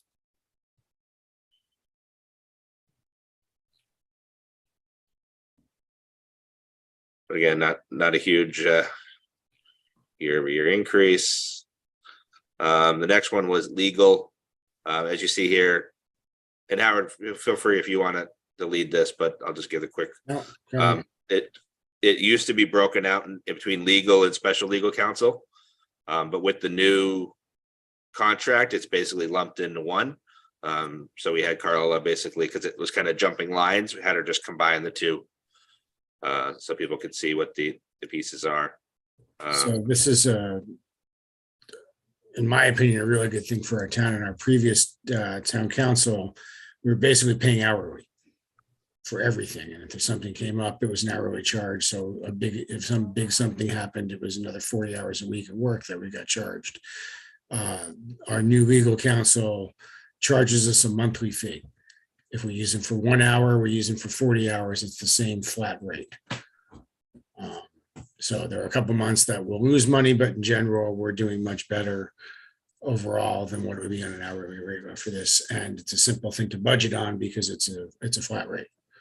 So it's easier to budget on. And so if something large comes up, then it's still a flat rate, which also means if something like, like a Park Central comes up where we had special counsel that was, an extra fee on top of it, it's not anymore. It's part of this. So it also means we can't get, have that looming over us in court that we're going to, bury you in debt to make something happen. It's a flat fee for all your legal costs. So you can see it actually went down. I think that's a good story to tell for town meeting as well. So. Yep. All right. Any questions on that one? All right. The next one is treasurer collector. Again, the salary is basically your 4%. I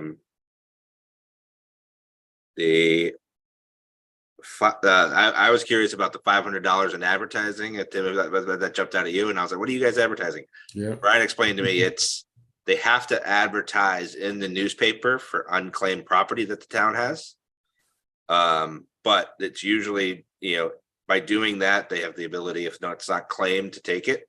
And I think it's like he estimates about $15,000 in income from that process. So it's kind of sort of revenue generating. They've never done that before. They do it every, was it 5 years? Yeah, it's periodic. They kind of like accumulate them. I see. There is a specific time they have to do it, and we've hit that time. So I forget how many years they have to do it. And like I said, you advertise, but most people don't claim it. And if it's not claimed, then it goes into the general fund. It's just ours. Yeah. And I think the other increase was really office supplies, which just things are costing a little bit more. The interesting thing I found, you'll notice that there's a zero line for postage.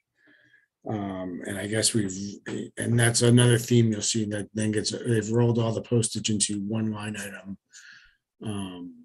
I forget who they put it under, but It's on select board. So basically the townhouse goes all into one Pitney Bowes system, which covers treasurer collector and clerk and all that kind of stuff.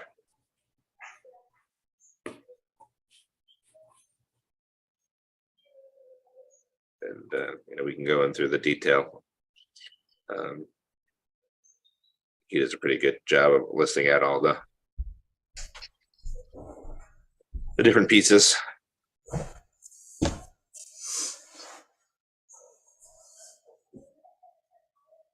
Any more questions on this one? Just the training seminars. Yep. That went up pretty significantly.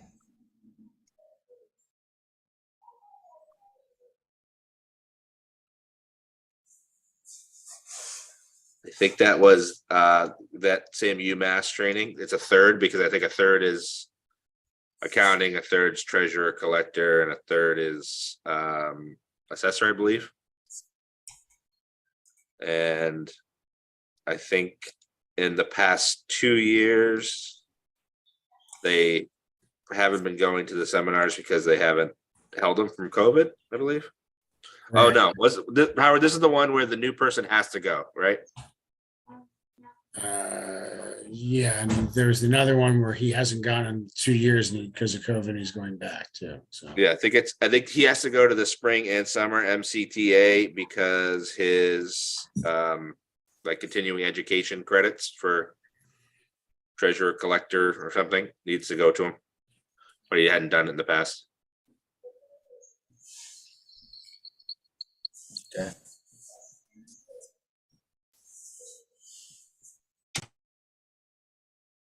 Okay.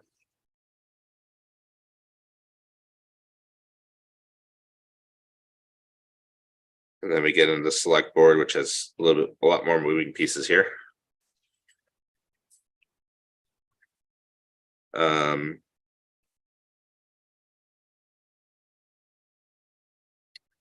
The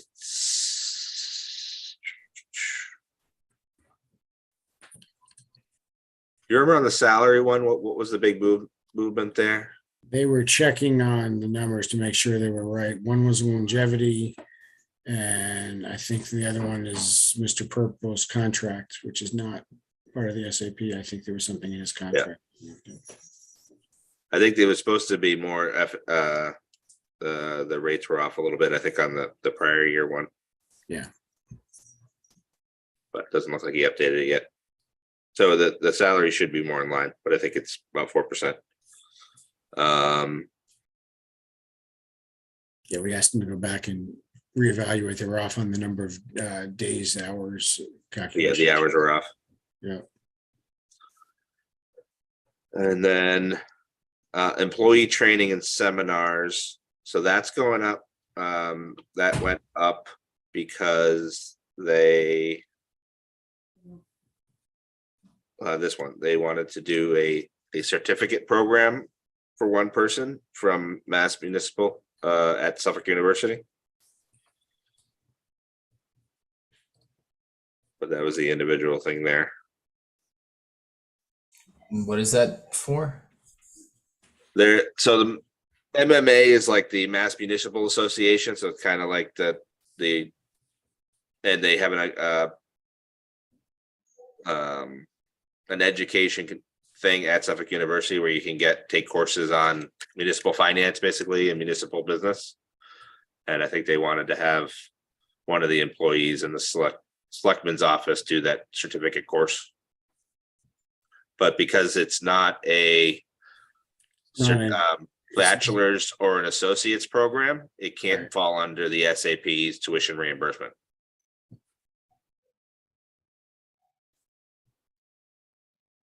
So the personnel board has their own budget for tuition reimbursement, but this can't be covered with that.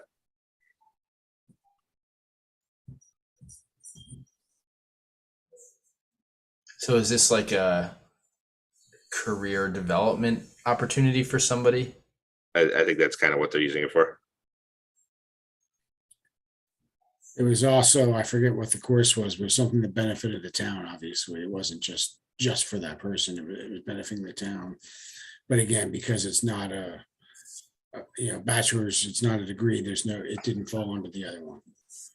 Sure. Yeah, I mean, I would hope it's sort of a win-win for the person and the town.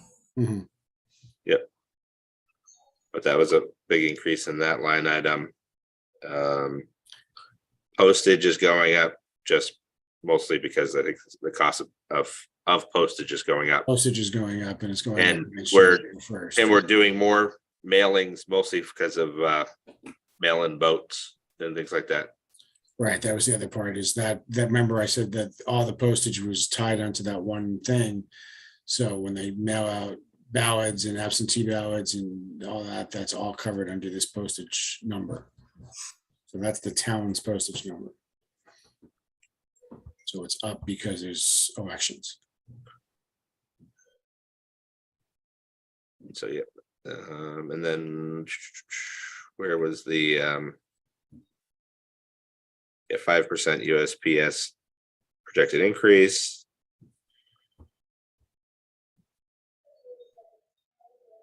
Then sorry.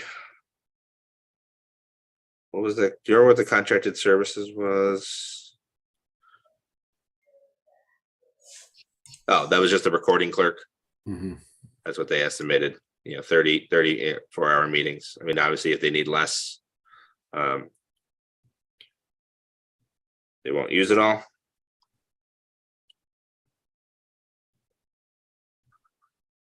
And then that's basically it.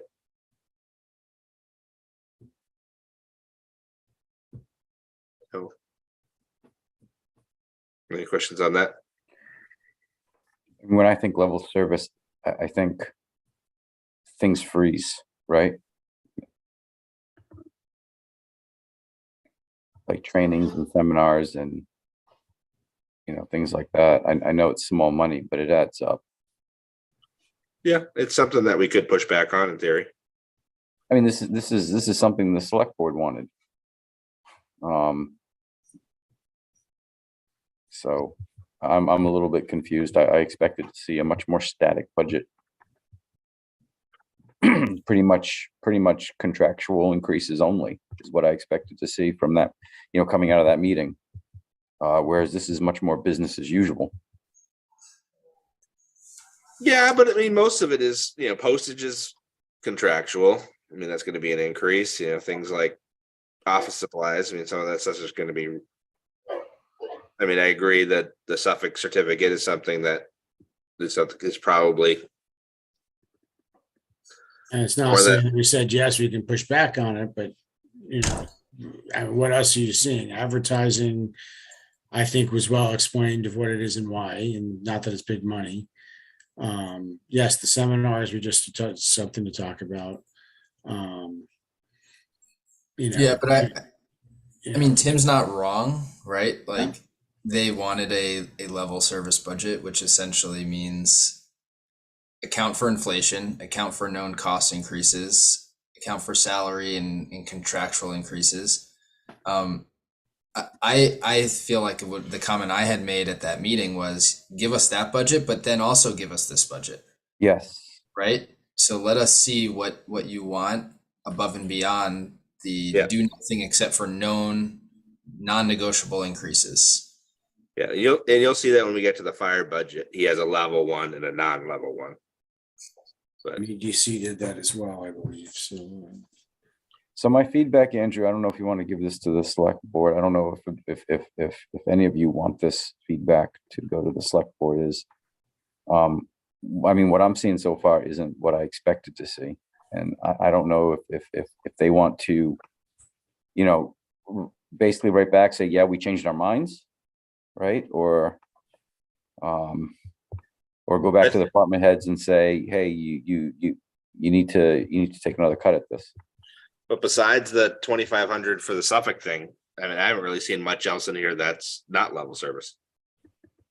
There's a lot of nickel and diming. All of the seminars and training have gone up. And you can always justify seminars and training for staff. You're always going to get a payback on that. But I mean, every budget I saw, it went up. Correct. But some of them, like treasurer Yeah. collector, their new employee needs to take those courses to get his treasurer certification or whatever it is, which the town requires. So I don't want to speak to that because I don't know the particular situation. I know that if a job requires a certification, usually you have to get it before you get the job. But you have to keep it. And I think as part of their contract, we pay, if they go to a seminar, we pay for that part of like their need. It comes out of the town's budget. Is that a private contract Probably employee contract. outside of the SAP? Yeah, I think Brian's is. Okay. Yeah, Yeah, I would Brian's- agree with that in the future. Like when we negotiate the contracts, I realize it's not done by us. But these are some of the things that we now have no power over, it seems like when it comes to budgeting, because it's all part of a contract. Correct. And that would be someplace that if the town wanted to look at that, that's when it should be looked at. I completely agree.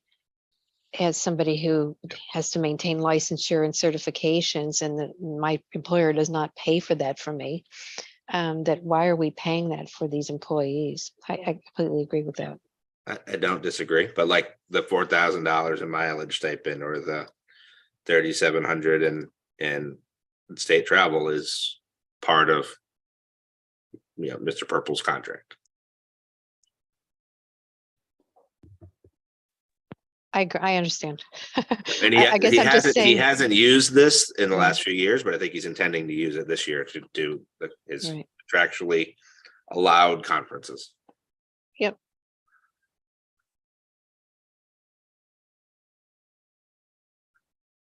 I think the message back to select board is, there's some contracts coming up this year, whether it be the school ones or other people's contracts, that maybe it's time we start tightening in a little bit, but I agree with Tim. There doesn't seem to be a lot of belt tightening. It seems to be a lot of just cinching it up to the usual level. But I think that's when we look at the overall budget and we realize that we need to cut down some things. Yeah, it'd be good for us to understand when we see the roll up, what the non-salary and wage percent increase is. Because that should probably be really what we're analyzing, right? It should be relatively flat. I mean, there's some stuff Yeah, I like mean, I would expect it to be the less than sem- 2%. yeah, the I mean, and the big things there are going to be like the semi-annual audit, which obviously is just, we do it every other year. So it wasn't there last year, right? Yeah. I mean, in the grand scheme, I mean, salaries are the majority of our costs. Sorry about that, everyone. I just lost my internet for a minute. No worries. Town clerk. Let me put this up here. This one, we actually did get them to edit it down a little bit. Or I did.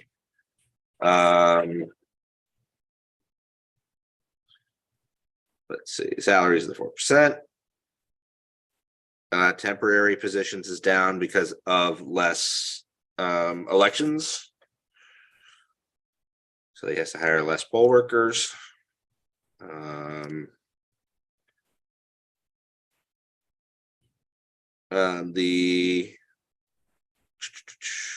The increase in employee training seminars is, again, he didn't go to the Clerks Association meeting during COVID, but so he had gone in FY22, but didn't go in 23. But again, Tim, that's, do we allow people to do that stuff or not? Or, a remote option. Yeah. Surely there's a cheaper option.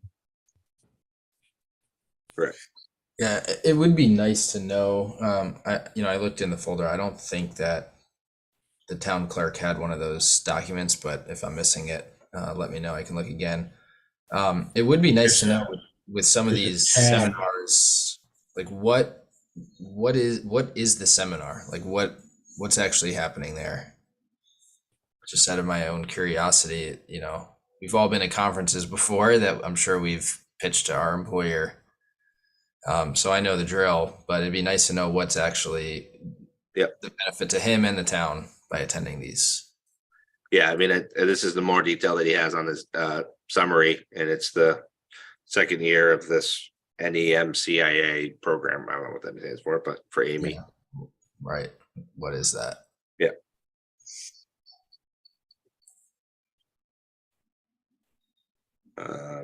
Miscellaneous contracted services is the bigger number.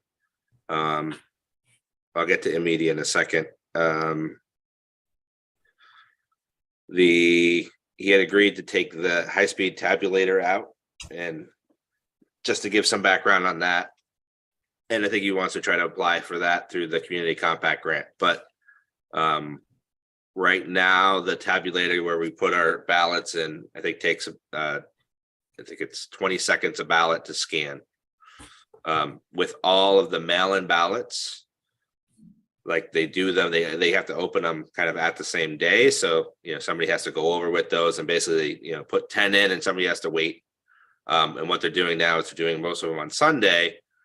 And it's just basically a huge bottleneck to run the scanner. In some towns, I think Jim said about 10 of them in Massachusetts ran out of time. And at midnight, you have to close the doors, lock the box, put a police there. And I guess you have to go to a judge and try to get permission to reopen it. But what this does is it allows us to rent a tabulator for $5,000, and that processes 100 a minute as opposed to 3. So it's just basically, those mail-in ballots, they can basically scan them much faster. But he's going to try to apply for a grant to purchase that instead, which would be great. Immediate is after this last town election. Jim is looking to kind of switch the video coverage to a more professional media company. So we don't have all the same issues that we've had in the past. with the bad audio and people at home can't hear things, and Adam having to run up and turn off mics.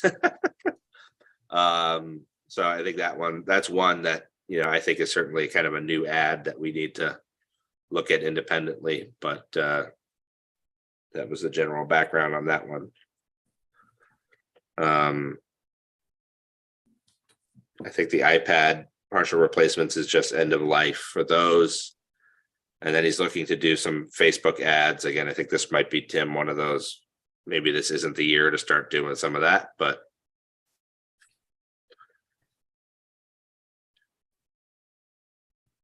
to try to get more word out for the elections. I'm not certain what's behind that, if that's a liability thing or just an optimization thing. But I think again, it's more of an optimization thing.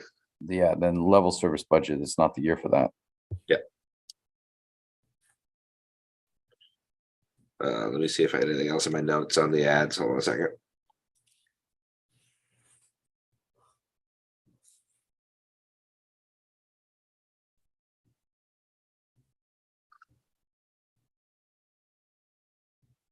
Yeah, so to generate more participation. Right. So may or may not be something we want to include or push forward. Other than that, everything else is pretty steady state.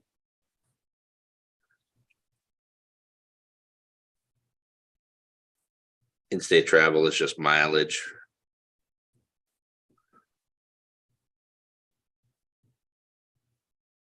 I think mileage related more towards the seminars. It's kind of getting back to the old levels.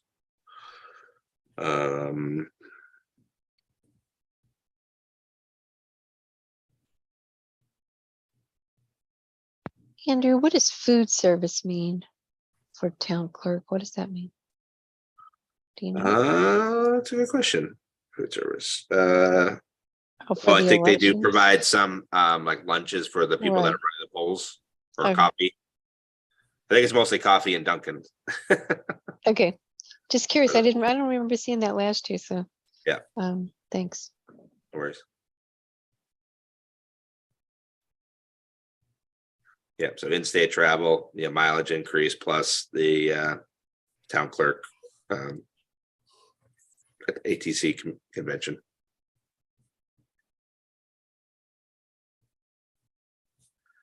So these are actually important. Some things here that Jim talked about is there are some assumptions in his budget. One, that they're going to be held at Trottier. I think the schools are looking to maybe not, want the elections in the gym, having to take the whole day off. That vote by mail will be allowed for all elections, which it sounds like the state is going to start legislating that. In-person early voting for everything except the annual town election. The presidential primary in-person hours will be 8:30 to 4:30. And apparently the size of our town dictates what hours we have to be open for early voting. And it's a pretty small amount. But they kind of did 8:30 to 4:30 to give a half an hour at the beginning to set up of the day and a half an hour at the end of the day to put everything away. So they're not open the full hours of the thing, but more than we have to do legally. Again, in-person early voting is held at the townhouse. If it's anywhere else, they have to staff it with an officer.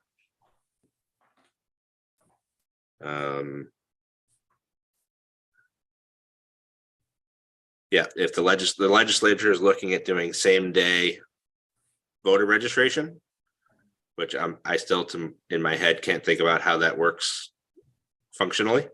But there may or may not be some cost related to having to do that. Also, he's budgeting to have one night of annual town meeting and one night of special town meeting. So we'll see whether or not that ends up costing more. In media, again, whether or not we have them do the annual town meeting and special town meeting, that's kind of above and beyond. There would be a feed that would go into SAM, so it would still be broadcast on SAM, but it would also then be broadcast on YouTube and other places. It'd be more of a professional video.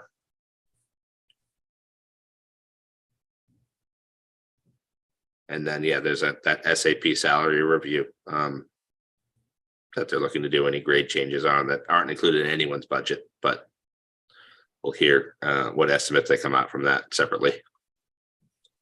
And that would be its own warrant article.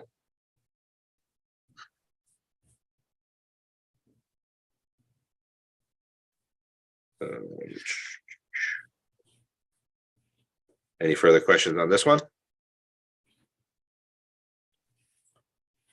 Question in general, and it goes back to Tim, are we taking notes on each individual budget and sending our comments back to the selectmen or whoever on our recommendations? How does this, for the new guy, how does this process work? I would say, Howard, this is a new process. So in the past, they would be here, right? And we would challenge them and we'd say, take that back, or you can do this. But we're doing a little bit different. I think we should take notes of any of these things that we think can be adjusted and share that with the select board of kind of our findings, and have that ready to go, in anticipation of that January 28th meeting. And independently, we can have reviews and challenges, offline with those departments to see whether or not the liaison could take that feedback back and say, is this something that you could remove from your budget? Yes or no? What's the kind of, can you defend it more?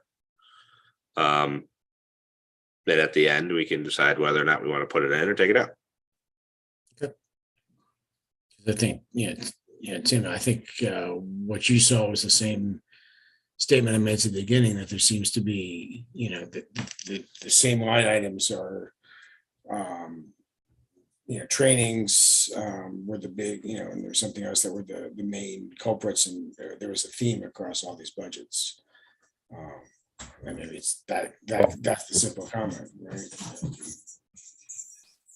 Yes, but you also have on this budget, right, like improving the audio video at town meetings, which is nice. We would all like that, but that is also a luxury when you tell everybody that your budget should be flat. I think we should have things that are like a short list of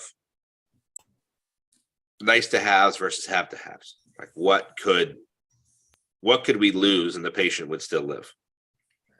Right. We could lose not having a media and stick with Sam, and life would go on. It wouldn't be as good. Could we get away with not having Facebook ads? Yes, but maybe it really helps our participation at town meeting, right? So I think we can isolate those and have independent discussions on specific items.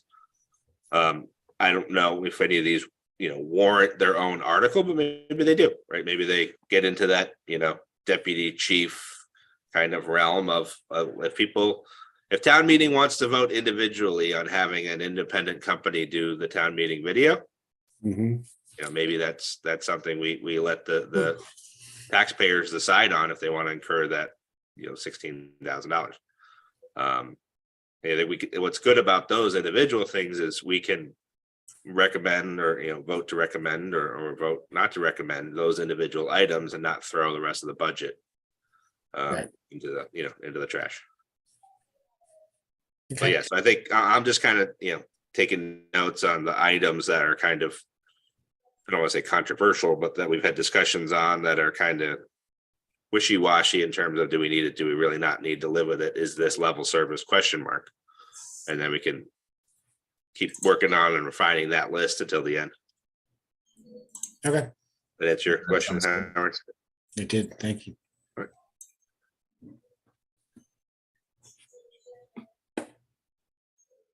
Okay.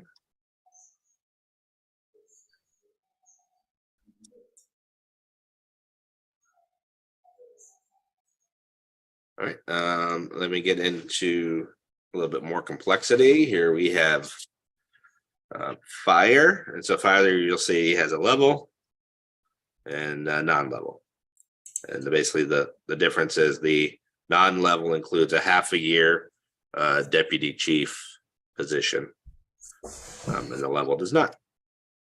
But let's work on the level for now. Why do we need a deputy chief? I would read his letter to understand, the real definitions, but succession planning, the other part is we run a 4-man crew right now, for some shifts. And when you have a 4-man crew, like the fire we had on Sears Road and Northborough Road, the shift leader, is part of the attack team, and they're not managing the scene. They all 4 are on the attack team. So when Chief's around, he can be the 5th man to manage the scene. So the deputy chief gets us an extra commander. Doesn't the chief go to the scene even if he's not on? Yeah, but he's, he can't work 24 hours a day. He wasn't at those scenes, for instance. I mean, we bought a very expensive chief vehicle so that he could be at the scene, right? Yeah, but he's not required to be on call 24 hours a day to be on the scene of every fire. Right, but the point of that very expensive chief vehicle was to enable that. And now we have to get an assistant chief to do the same for the same purpose. I mean, the justification for the vehicle, which was what, $60,000? The justification was so that he could be on site the justification was if he was able to respond to a fire, he would have a command vehicle to operate at. Okay, my point right now, Andrew, is that you can't use the same justification twice. Right? I think you can, because he can't physically respond to every call. On top of that, I mean, I'm not trying to fight for it. I'm telling you what he's telling me. On top of that, he sees it as a succession planning, as he's in the last probably 5 years of his career. Who hires this deputy chief? It would be a SAP employee. So It'll the be select, a non-union select board, employee. I mean, the select board does succession planning and hiring, not the fire chief. So that to me seems a usurpation of responsibility of authority. Well, it's like we just had Lieutenant Newell become chief. There was a second in command in the department. Right now, there's no second in command in the firehouse. There's 5 second in commands, or 6 second. We have, how many captains do we have in the firehouse right now? 5 or 6.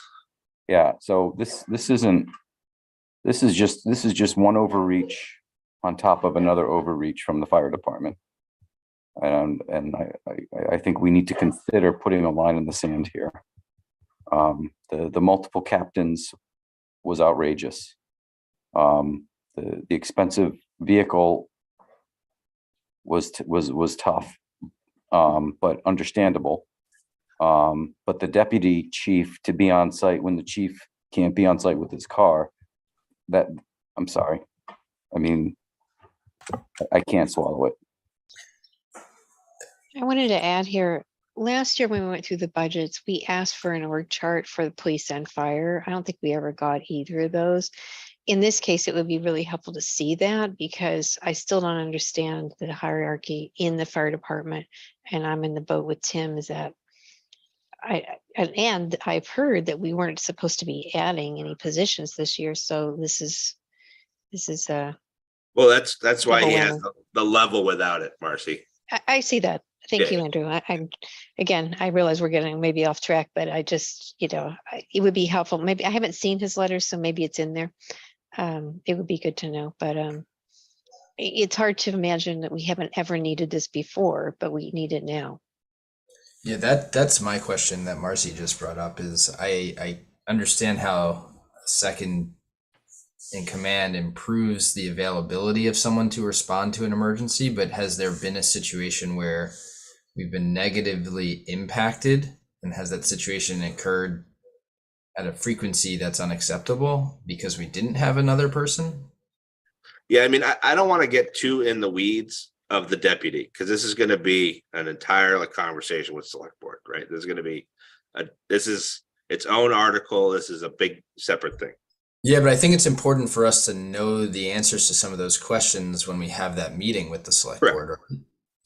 Correct. Yes. So Yeah, but I'm otherwise- saying that'll be easier because we'll have the chief there, right? Okay. Fair And, enough. and he can, I mean, I know a little bit about it because I talked to him, for an hour, but he knows a lot more in his head. I can explain it much better than I can, and I won't do it justice. Yeah, Nearly. that's fair. But I think we all agree, chief's gonna be at that Saturday meeting. Yeah, no doubt. Okay. And, again, the new guy, I'm still questioning, just looking at the overall budget for fire seems to be more than anything else we've seen. Even looking police, whatever. I mean, the salary alone is, if I'm reading this correctly, is over $2 million. Correct. They have a big budget. That's a big budget, plus a brand new building, which continues to add. It's important. Don't get me wrong, fire is Yeah. important. Just there seems to be a lot of budget associated. I mean, Howard, the town of Southborough and the residents have been very generous to their police and fire department, right? And they have been that for the longest time, right? That's just Police something. is a fraction of fire. Correct. Yeah, so, and again, I just maybe don't know enough of why they need what they need, and I'm not sure it's my place to say that, but the numbers alone, I mean, the police, is actually more salaries than fire. It's just fire has a lot more apparatus. I don't know if I agree with that statement. Hang on. I mean, here's the police budget, 2.627, and the fire is 2.241. 2.2. So, yeah, maybe it's close. Maybe I misread the police. All right. But again, their salaries, there's their contract, right? There's no additional headcount in the I'm gonna say the non-deputy one, right? Just in the level service is contractual.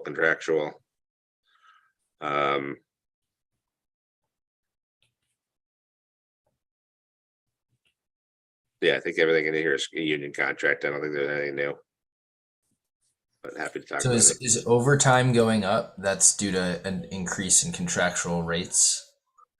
Contractual rates, and I think they have been going overtime in general, More hours.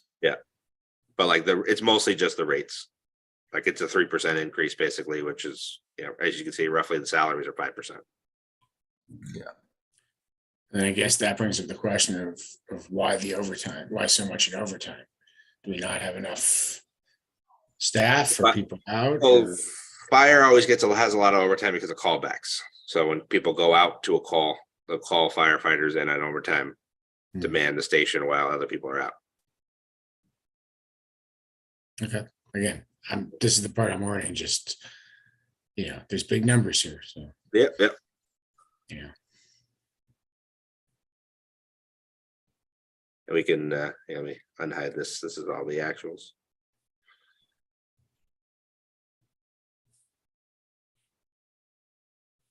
But yeah, overtime on the actual side is 280, 301 FY22. So it's just always pretty high. I like that they give the actuals. I wish we got that from other departments. It's always in there. It's just usually only is it in? 20, 21, and 22. Yeah, but for 23 we don't have it, right? I mean, even Yeah, but even rolling. fire Yeah. has it, right? Yeah, maybe 23. The problem is you're only I know it's not a 4 full. 3 months, 4 months into the year, so it's tough at this point. Yeah, I mean, I'd love a forecast. I'd love a 23 forecast.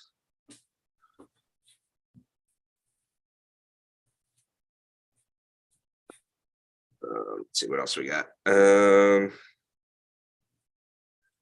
the non-salary one.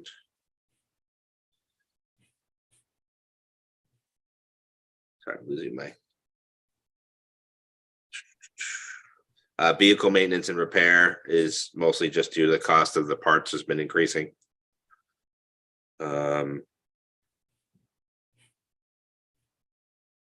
computer software and support. That one is going up. So Tim, he has a few new modules for their system. An asset management software so they can track their equipment. Again, I don't argue the usefulness of it, but Just it's not again. appropriate in a level service. Yeah, again, I think there's a credentialing and personnel software and online training courses one that's in that 7,800 increase that they didn't have this year. And whether or not they can live a year without it, right? Those are some of the low hanging fruit that I highlighted as, possible cuts, right?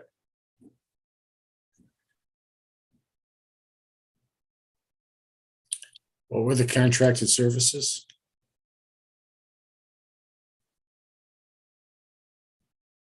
One second. They look to be down, I think, but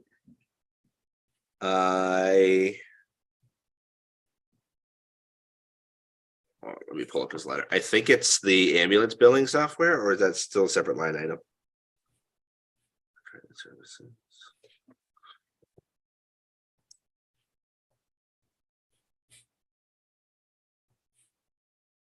Hold on.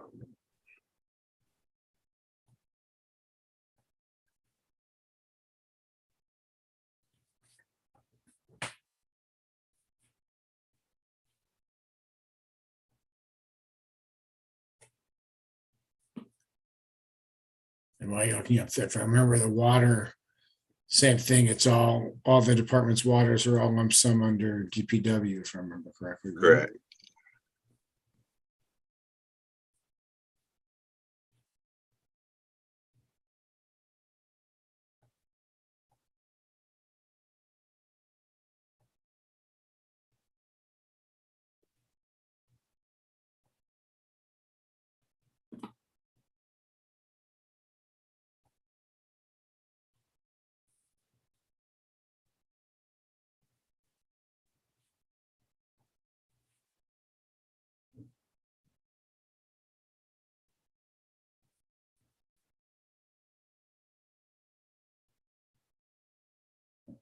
I don't see it. It's fine. I don't remember what it is. I'll have to look that up. Sorry. That's right. I didn't note that. And are wireless phones something special, or is that just, are those cell phones? Which ones? The cell phones? It just is wireless phones. Is that a cell phone or like a sat phone or? I think it's just regular wireless phones.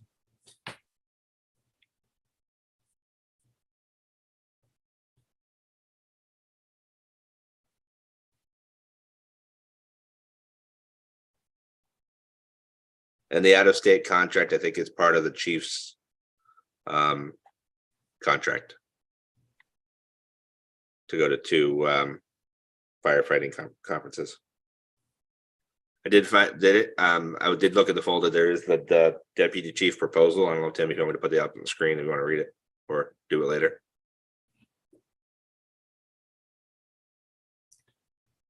I have it up. So. I'm going to share that, Tim, and read it. No, Oh, okay. All right. Well, it's in the folder, so I suggest everybody, if they can, read that one. I mean, besides the contractually obligated thing, I'll double check on the contracted services.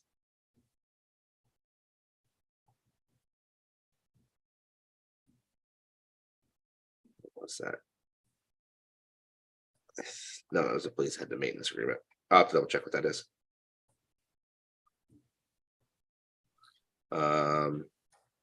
Yeah, the rest is mostly like contractual things. They had extra software they had here.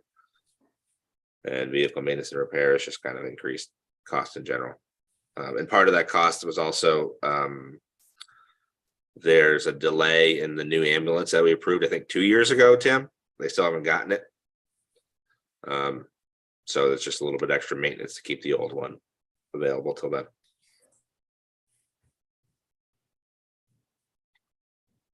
All right.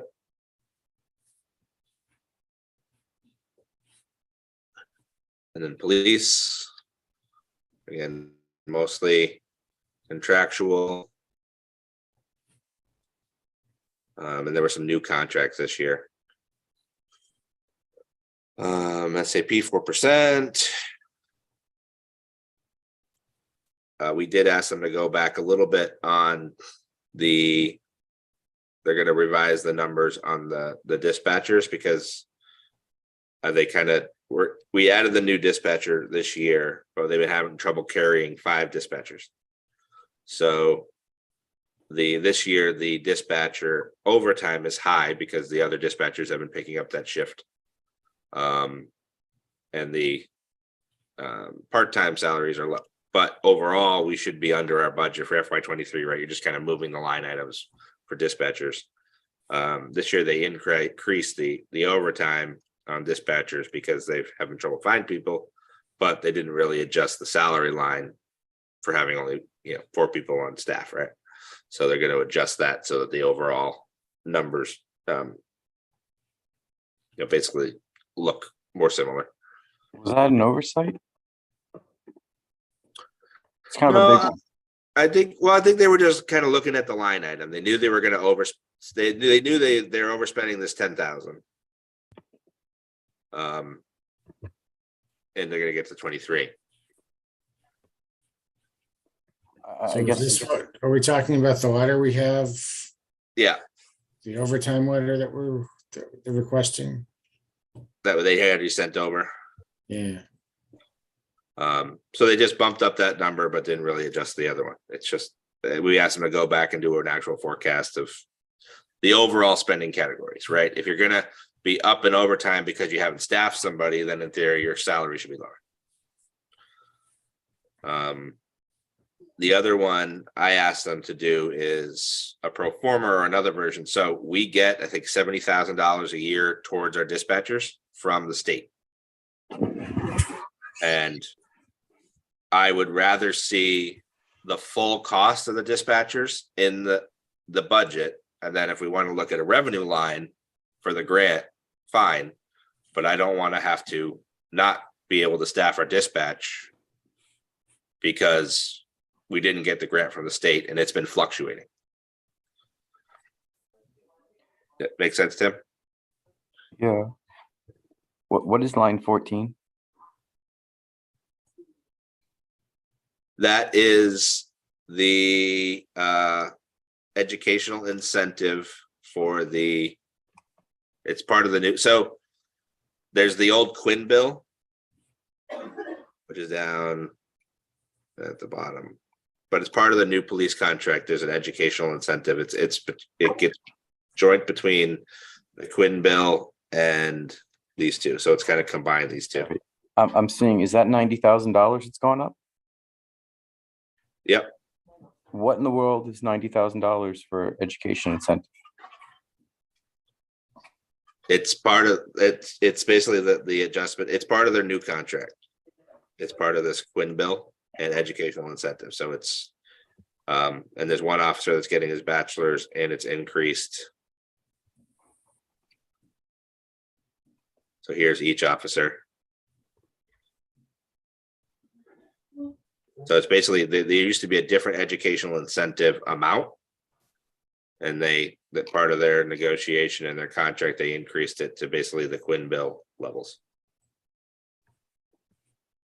So this is ongoing education tuition expenses for bachelor's degrees?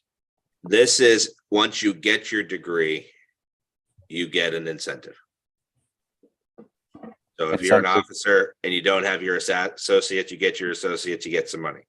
If you're an officer and then you get your bachelor's, you get more money. If you have your master's, you get even more money.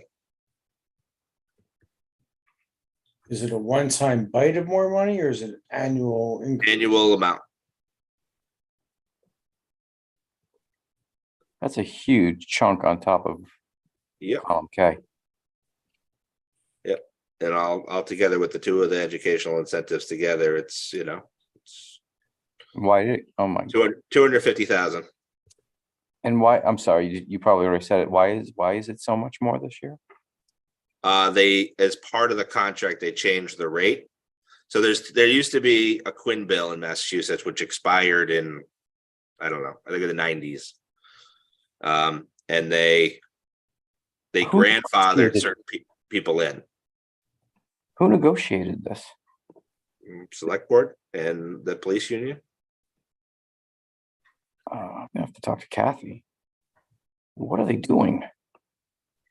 I don't know. They don't involve us in those questions.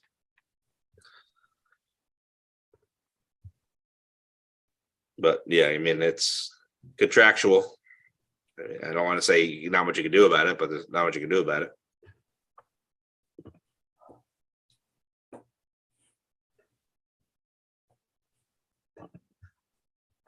So there's not much moving. There's a little bit less. There's no chief stipend for Chief Newell. There was Paula, so there's a little bit of savings there.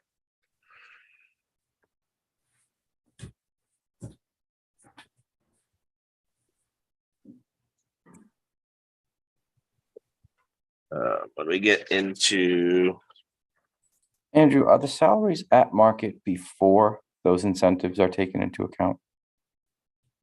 no, those incentives are pretty common in every police force. The Quinn bill is, some towns still do the full Quinn bill, which we kind of do now.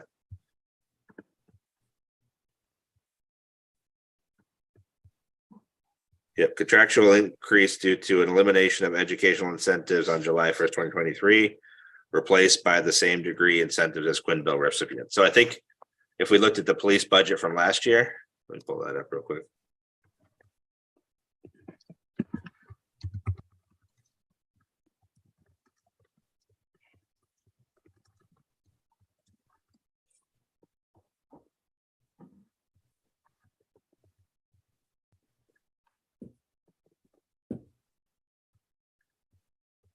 I think this is the last one. You can see my screen, right? Yep. Okay.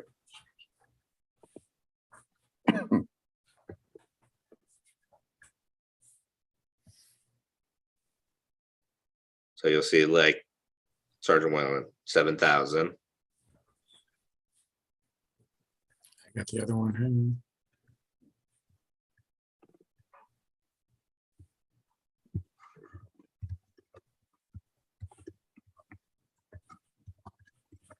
Versus 16. 16,000. So Yeah. It's just, we had a different set of rates for educational incentives than we did Quinn bill. Part of the new contract increased this educational incentive to the Quinn bill amount. but it went from 7,000 to 16,000. I mean, he probably has the same degree here as this guy. I mean, I don't know what the exact calculation is, but But for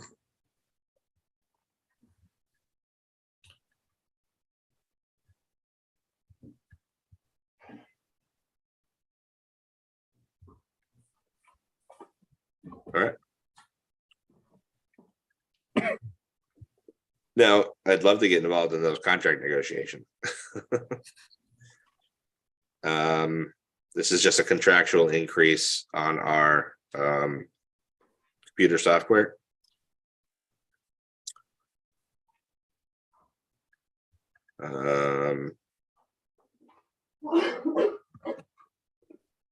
See, I don't have any notes on that one. That was just a 3-year average, just throwing it up to, because they usually have been over budget in that line item. Make it a little bit closer to actuals. This didn't change. That's contractually obligated.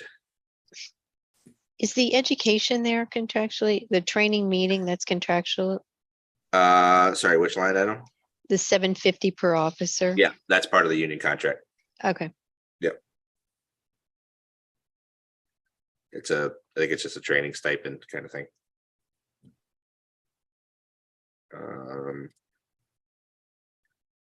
Yes, this was a Signet increase, and we didn't have a maintenance agreement on our fingerprint machine. So we've been having a maintenance on that. which is, I guess, pretty maintenance intensive. So the increase here is we signed an actual maintenance agreement, so that'll cover that machine. We don't have to do anymore. We don't have to worry about it. 3-year average, again, they've been kind of overspending what they've had in budget. So just kind of trying to clean up so that they don't keep going over budget in those line items.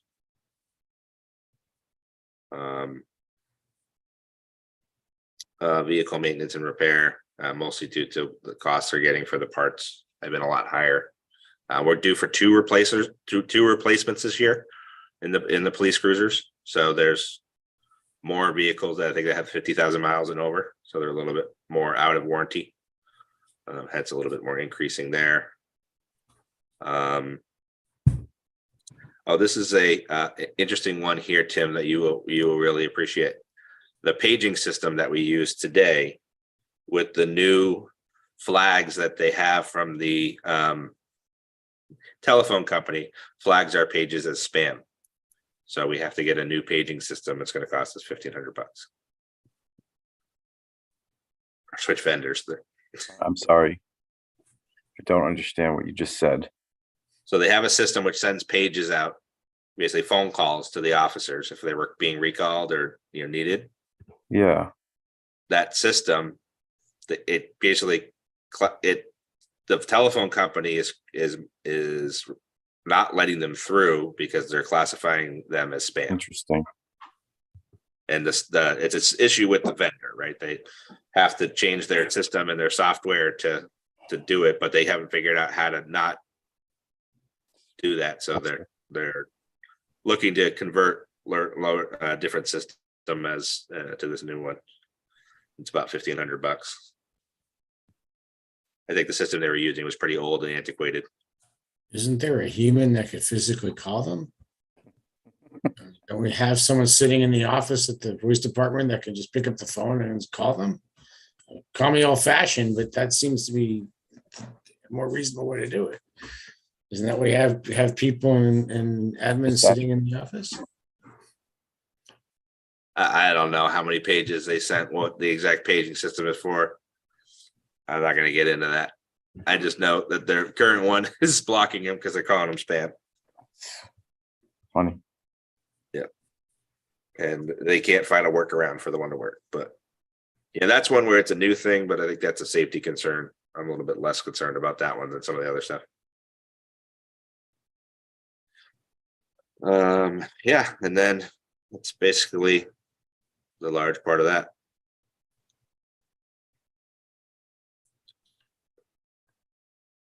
And then they had, from a capital perspective, which we'll cover next week, I think they had, I don't know what capital voted on, but I think they had two police cruisers and some rifles, nothing too crazy. But I'm sure capital will bring up all those and we can review them independently with them.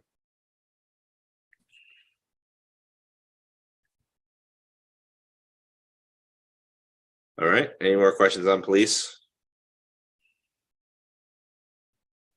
Just doesn't look like there's any place to really trim. So Yeah, I mean, as much as we'd like to. I'd say don't do the maintenance agreement, but I think they were spending more than the maintenance agreement on maintenance, so it kind of seemed to make sense. One was the contractual software that they use. Everything else is contractual. I mean, a couple of these are, increases because they had gone over in prior years, but Wasn't I there don't know, I'd something on rather- body cams? Was that a grant that they're getting in their Yep. body cams? so there's I think it was $70,000 or $80,000 grant that the town got to purchase body cams and associated stuff with that. I believe there is a capital item for some money, which I think is the maintenance contract for it, which is included in the grant. Is the storage and all that? So That was the cloud storage and the maintenance contract wasn't included in the grant. Unfortunately, I know all about body cams and, they hook up and as you come in, they automatically wirelessly sync up to a system and dump the data off the cams and the car cams. is supposed to dump into a system and then you need a storage system to go with that. So I think they're looking to actually phase out the car cams. Because they're like, you know, if the guy's got a body cam on, it's not the same view. Yeah. But regardless, you know, the car cams, there's a server in the trunk. Yeah. And you're supposed to, if it's done right, as you drive back into the station, it automatically uploads and takes all the data off of that without the officer touching it, so that it's clean data. exactly. So All right, any questions on the police? nope. Okay. Yeah, we'll tackle their capital, next week. And so those are the ones that between Howard and myself, we tackled so far. We'll look over the next few weeks to schedule some more of these and start whittling our way down the list. But we can work on that offline.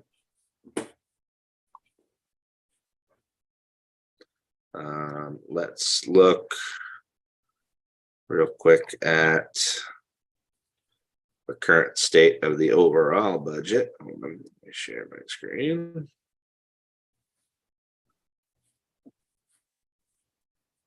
So this is preliminary view on where we're at. Revenue is about flat.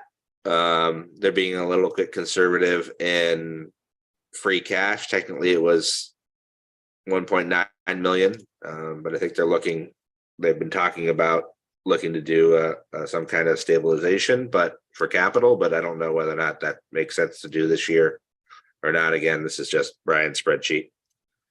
But even without that, it doesn't move the needle. Also, they were looking to increase OPEB from 250,000 to 400. These are all things that we're going to need to cover off with the select board, because these are going to be what? Why? I don't know. So the reason why we were originally doing it, it was kind of sort of, and correct me if I'm wrong, but it was kind of sort of a small step to show the state that we're trying, right? To keep us out of trouble. Correct. We're definitely low in our OPEB, and we could be putting, it needs a lot more. From last time the auditor came, we were putting $250,000 a year into OPEB, which he was okay with, under the auspice that we're putting a lot into our Worcester Regional Retirement Association, whatever it is. That pension fund, we're putting millions of dollars a year into that, but that will be fully funded. I think it was 15 years, Tim, if I remember correctly. I don't recall. And if we assume that after that, we can redirect that money towards OPEB, then we'll catch up and be okay. But we are behind. What's OPEB? Other post-employment benefits. It's basically retiree healthcare. Yeah, thank you. So, right, you have your pension from the pension fund, and then you have your benefits, which is basically OPEB. Right. So when we talk about not wanting to hire more people, This is what it hits. Yeah. And it's not even just Total current cost. costs. Was it 35,000 a head, Tim, on benefits? Something like that, right?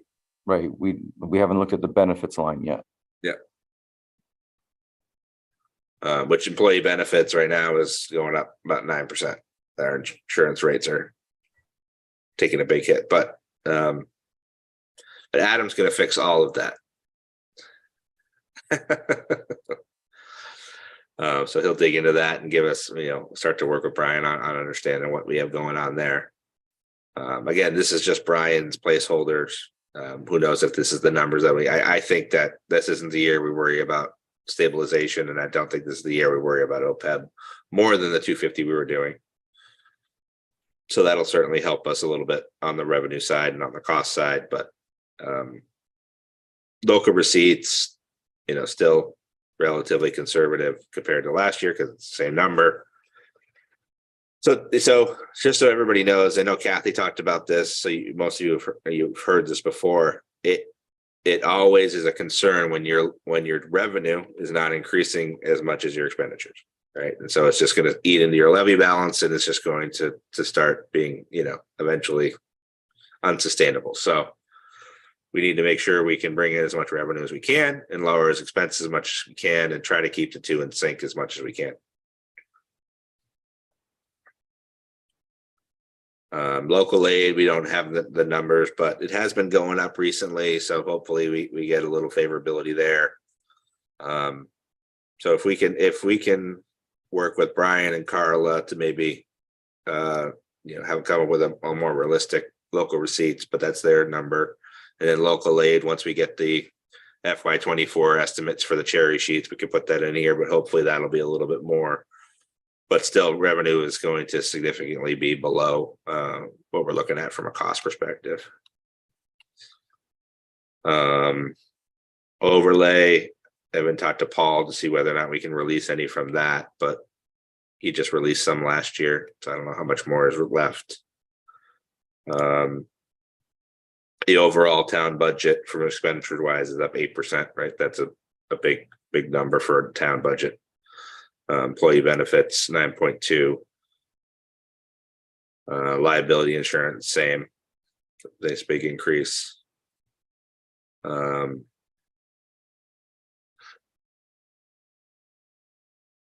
Capital, again, hopefully we can maybe whittle that down a little bit. We had a really light capital year last year and the year before, but this year it's a little bit higher. We can look at the capital articles that are on here, but we'll find out more next week.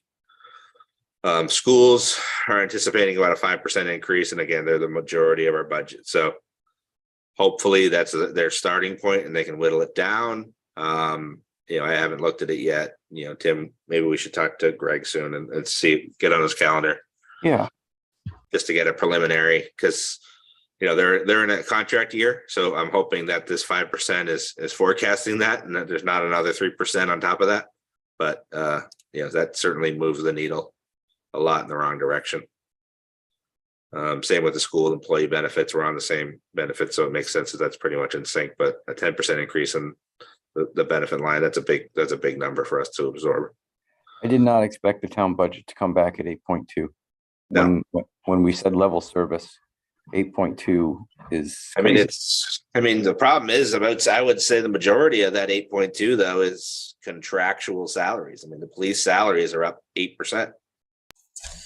Yeah, that's why I think we really do need to tease that out. We need to look at what the impact is, salary aside.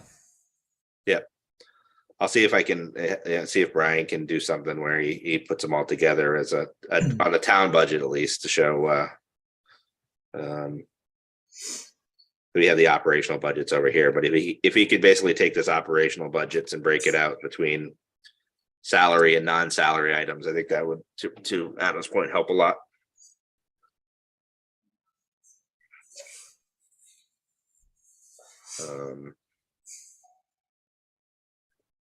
I think he's also including kind of a worst case scenario with the full-time admin, for which we haven't talked about yet, with the deputy.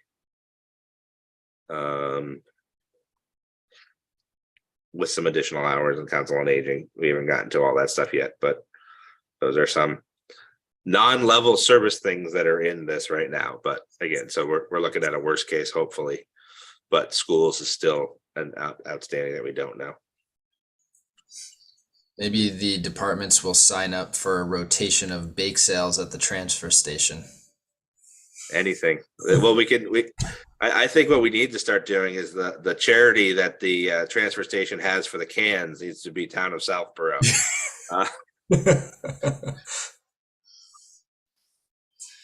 Yeah, that'll get us there. So. Yeah, and we'll cover it off next week, but here's just a preliminary look at what Brian's carrying in here for capital. Again, the sidewalk maintenance thing, which we've kind of kicked the can down the road, is in here. Road maintenance. We have sidewalks in this town? Where? We do. We just don't maintain them. There's some DPW vehicles, 2 police cruisers. This, I think, is that software storage and some of the stuff for the body cam program. Yeah, rifles, aerator for the tractor, different things. but we'll cover this with capital more next week. Here's that 400,000 for OPEB, which is usually 250.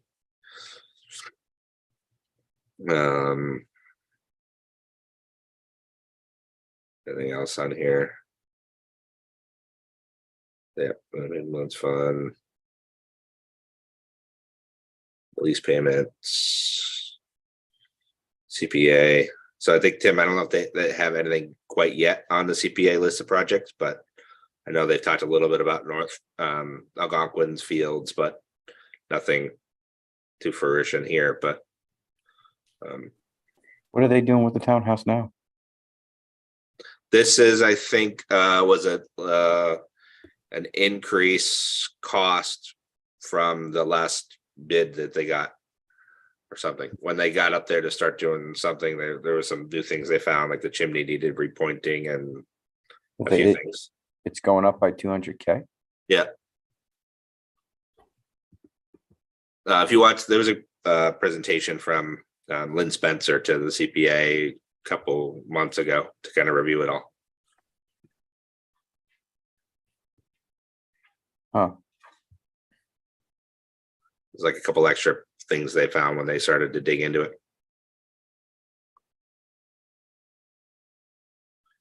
All right, so that kind of gives an overview of where we're at. So we'll continue to look at more of the operational budgets and come back and review them together. Let's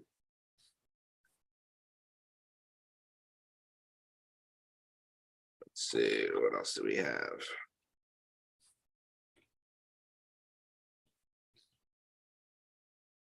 All right, I think we're at the any other business properly brought forth. Anybody else have anything else they want to cover?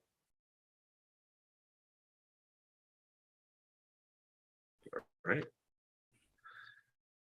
Public comment from our plethora of attendees. I'm seeing none.